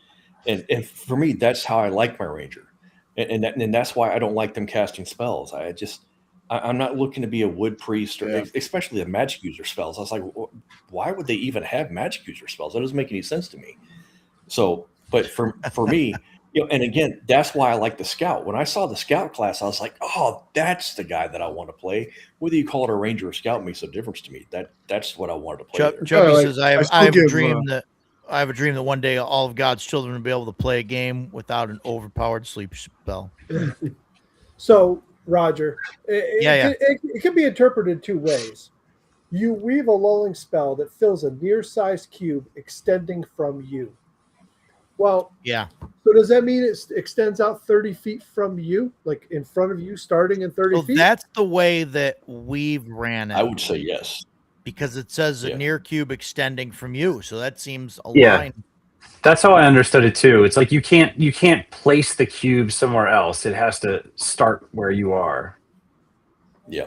Yeah, and it goes out 30 From you. feet. Okay. So, Yeah. I had one more question that was sort of on topic. There was sort of for you guys. I know. What's the I know, topic I again? know. Been really The topic's Going back Shadow on Dark, topic. right? I don't remember. Yeah. So What are we talking really about? quick topic's the because we're same as past the every week. 3-hour mark. I've only seen this in a couple of games. I can only remember one of them was the DC Heroes game from the 80s that I used to love. But they had an option there where you can go like combat by default was what they considered bashing combat. And you would only bring a person to 0. You bring your opponent to 0 and they would be unconscious. Right? No matter what you hit him. If he's got, a health of 50 and you hit him for 300, like he goes to 0 and they're unconscious. And you'd have to actually declare that I am entering into killing combat, and then you could bring them below 0, which would kill them. And then there were certain rules where, like obviously it was DC, but like we made some of the Marvel characters and stuff. So we said things like Wolverine, like with his claws, like he was automatically in killing combat all the time. Or if someone was like throwing like a bomb or something like some kind of explosive, like that was always, by default, killing combat. But what do you guys think of that? Is that too something like is that too difficult or like not quite right for like a fantasy game like D&D or to implement in a Shadow Dark? I don't know if I like the idea of designating. I mean, like D&D has that with subdual damage, Yeah, it's like a and- -4 to hit or something. but you got to Right. declare you're trying to subdue. Right. I'm okay with Right, that. it's the other way I around. don't like the other way of switching it, that you have to declare that you're actually trying to kill. It's generally assumed when you enter combat you're trying to kill the enemy. Yeah. Well, I mean, in a superhero game, I think it makes sense for it to be the other way around. Sure. I guess if we're Yeah. talking- Yeah. Yeah, I mean, Yeah. Spider-Man's not punching his fist through people by default. Like he's right. I mean that Right. Right. even that Not stupid usually. Batman game where you're running people over with the Batmobile, they say it's non-lethal. You're non-lethally running them over with your Batmobile. So We hit you with a car. Yeah. Don't worry Yeah. about it. Right. it's electrified, so it tasers them or something, is what they said. Yeah. Okay. Yeah. No, I was just curious what your thought. Obviously, yeah, I think for a fantasy game, like you'd have to reverse it, right? Well- So your default is killing, and then obviously you have like a -4 or something to to do subdual. I think I don't know. I personally, I don't love when games make it harder to non-lethally take people out. I mean, I sort of get it, because like you're thinking about like, well, if I'm trying to hit somebody with a sword and I'm purposely trying to hit them and not kill them, that's Yeah. obviously not what it's designed for. But I do Right. feel like Right. it. Well, go ahead. Roger was talking out of his ass there. In 2E, subdual does not require you. Does Yeah, not but a lot of require games you do. to. No, a lot of games No. do. That's what I was going to It's just- say. A lot of It games requires- have rules specific to non-lethal damage that make it either different or more challenging to do. Whether 2E has it or not, that's true of a lot of games. And I don't like that. I think it's because I mean I guess it's okay. It's forcing the game is sort of telling you as a player, we don't expect you to do this. So it's sort of guiding the way the play principles work. And I think it's always more interesting if you have the advantage or the possibility to subdue enemies and not make it more difficult than killing them. Otherwise, why would I just not kill everything? Sure. Well, and I think like to that point, you kind of mentioned it, is like when you're using like a longsword, right? Like your default mode is like slashing at the enemy, right? Try to parry and cut. And so to try and like subdue somebody or knock them unconscious, you have to like knock their weapon out of the way.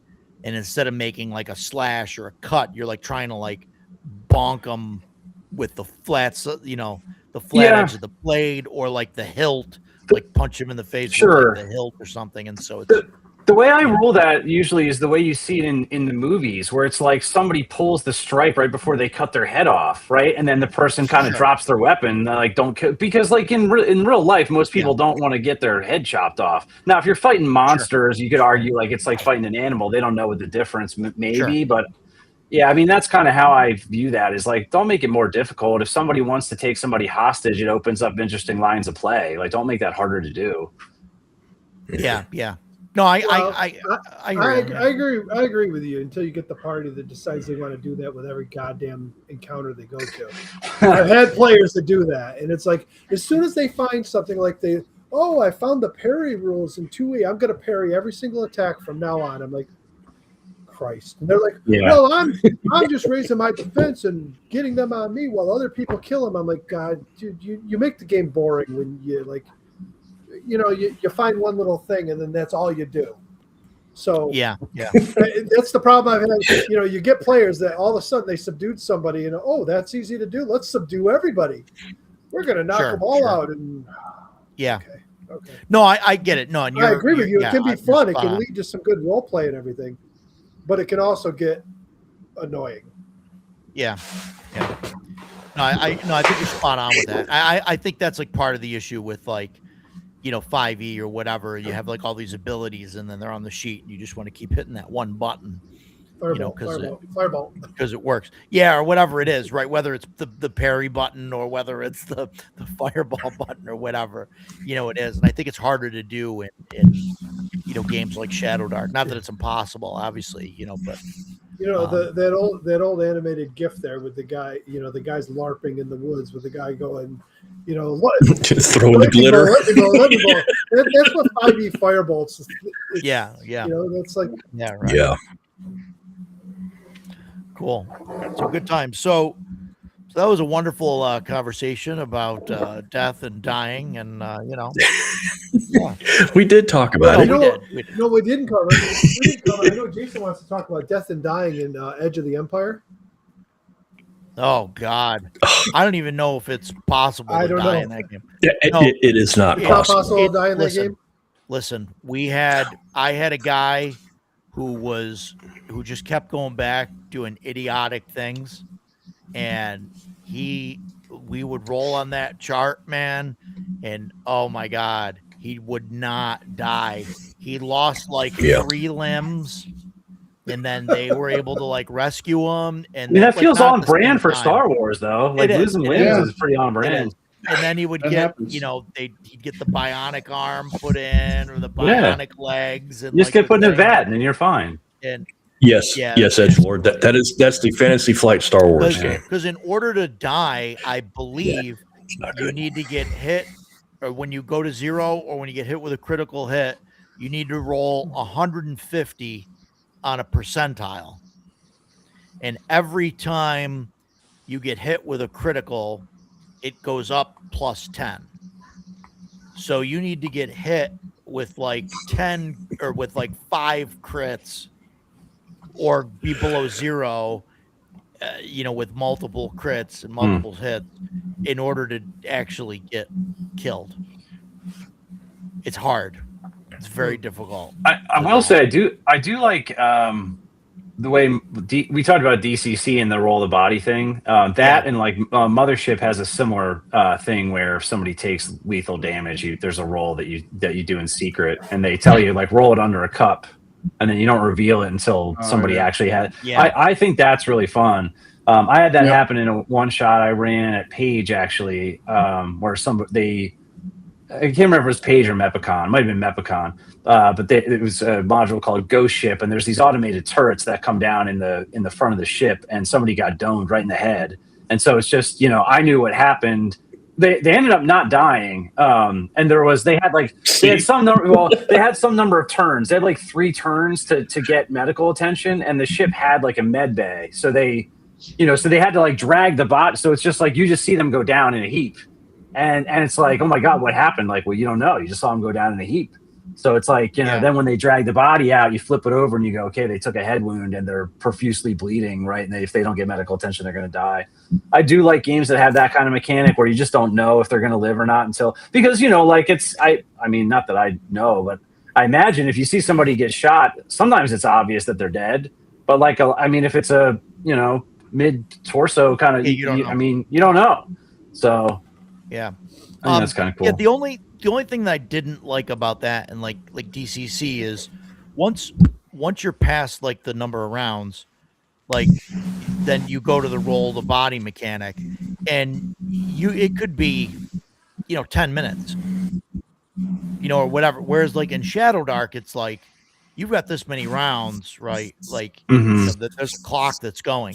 Whereas in DCC, it's like, okay, we've got an infinite amount of time. We could leave this dungeon, wait until the dragon dies of natural causes, and come back. It doesn't it doesn't explicitly say it. I mean, I've always interpreted that as like if you leave the combat area, then they're dead. Gone. They're dead. Yeah. No, I'm just being facetious, right? No, I know what you mean, though. Yeah. But the combat could go on for like if you're fighting a dragon or a whole swarm of creatures, like it could be 10, 20 rounds. I mean, of combat, well, and then sure. you're gonna find this out. And is that really like a realistic?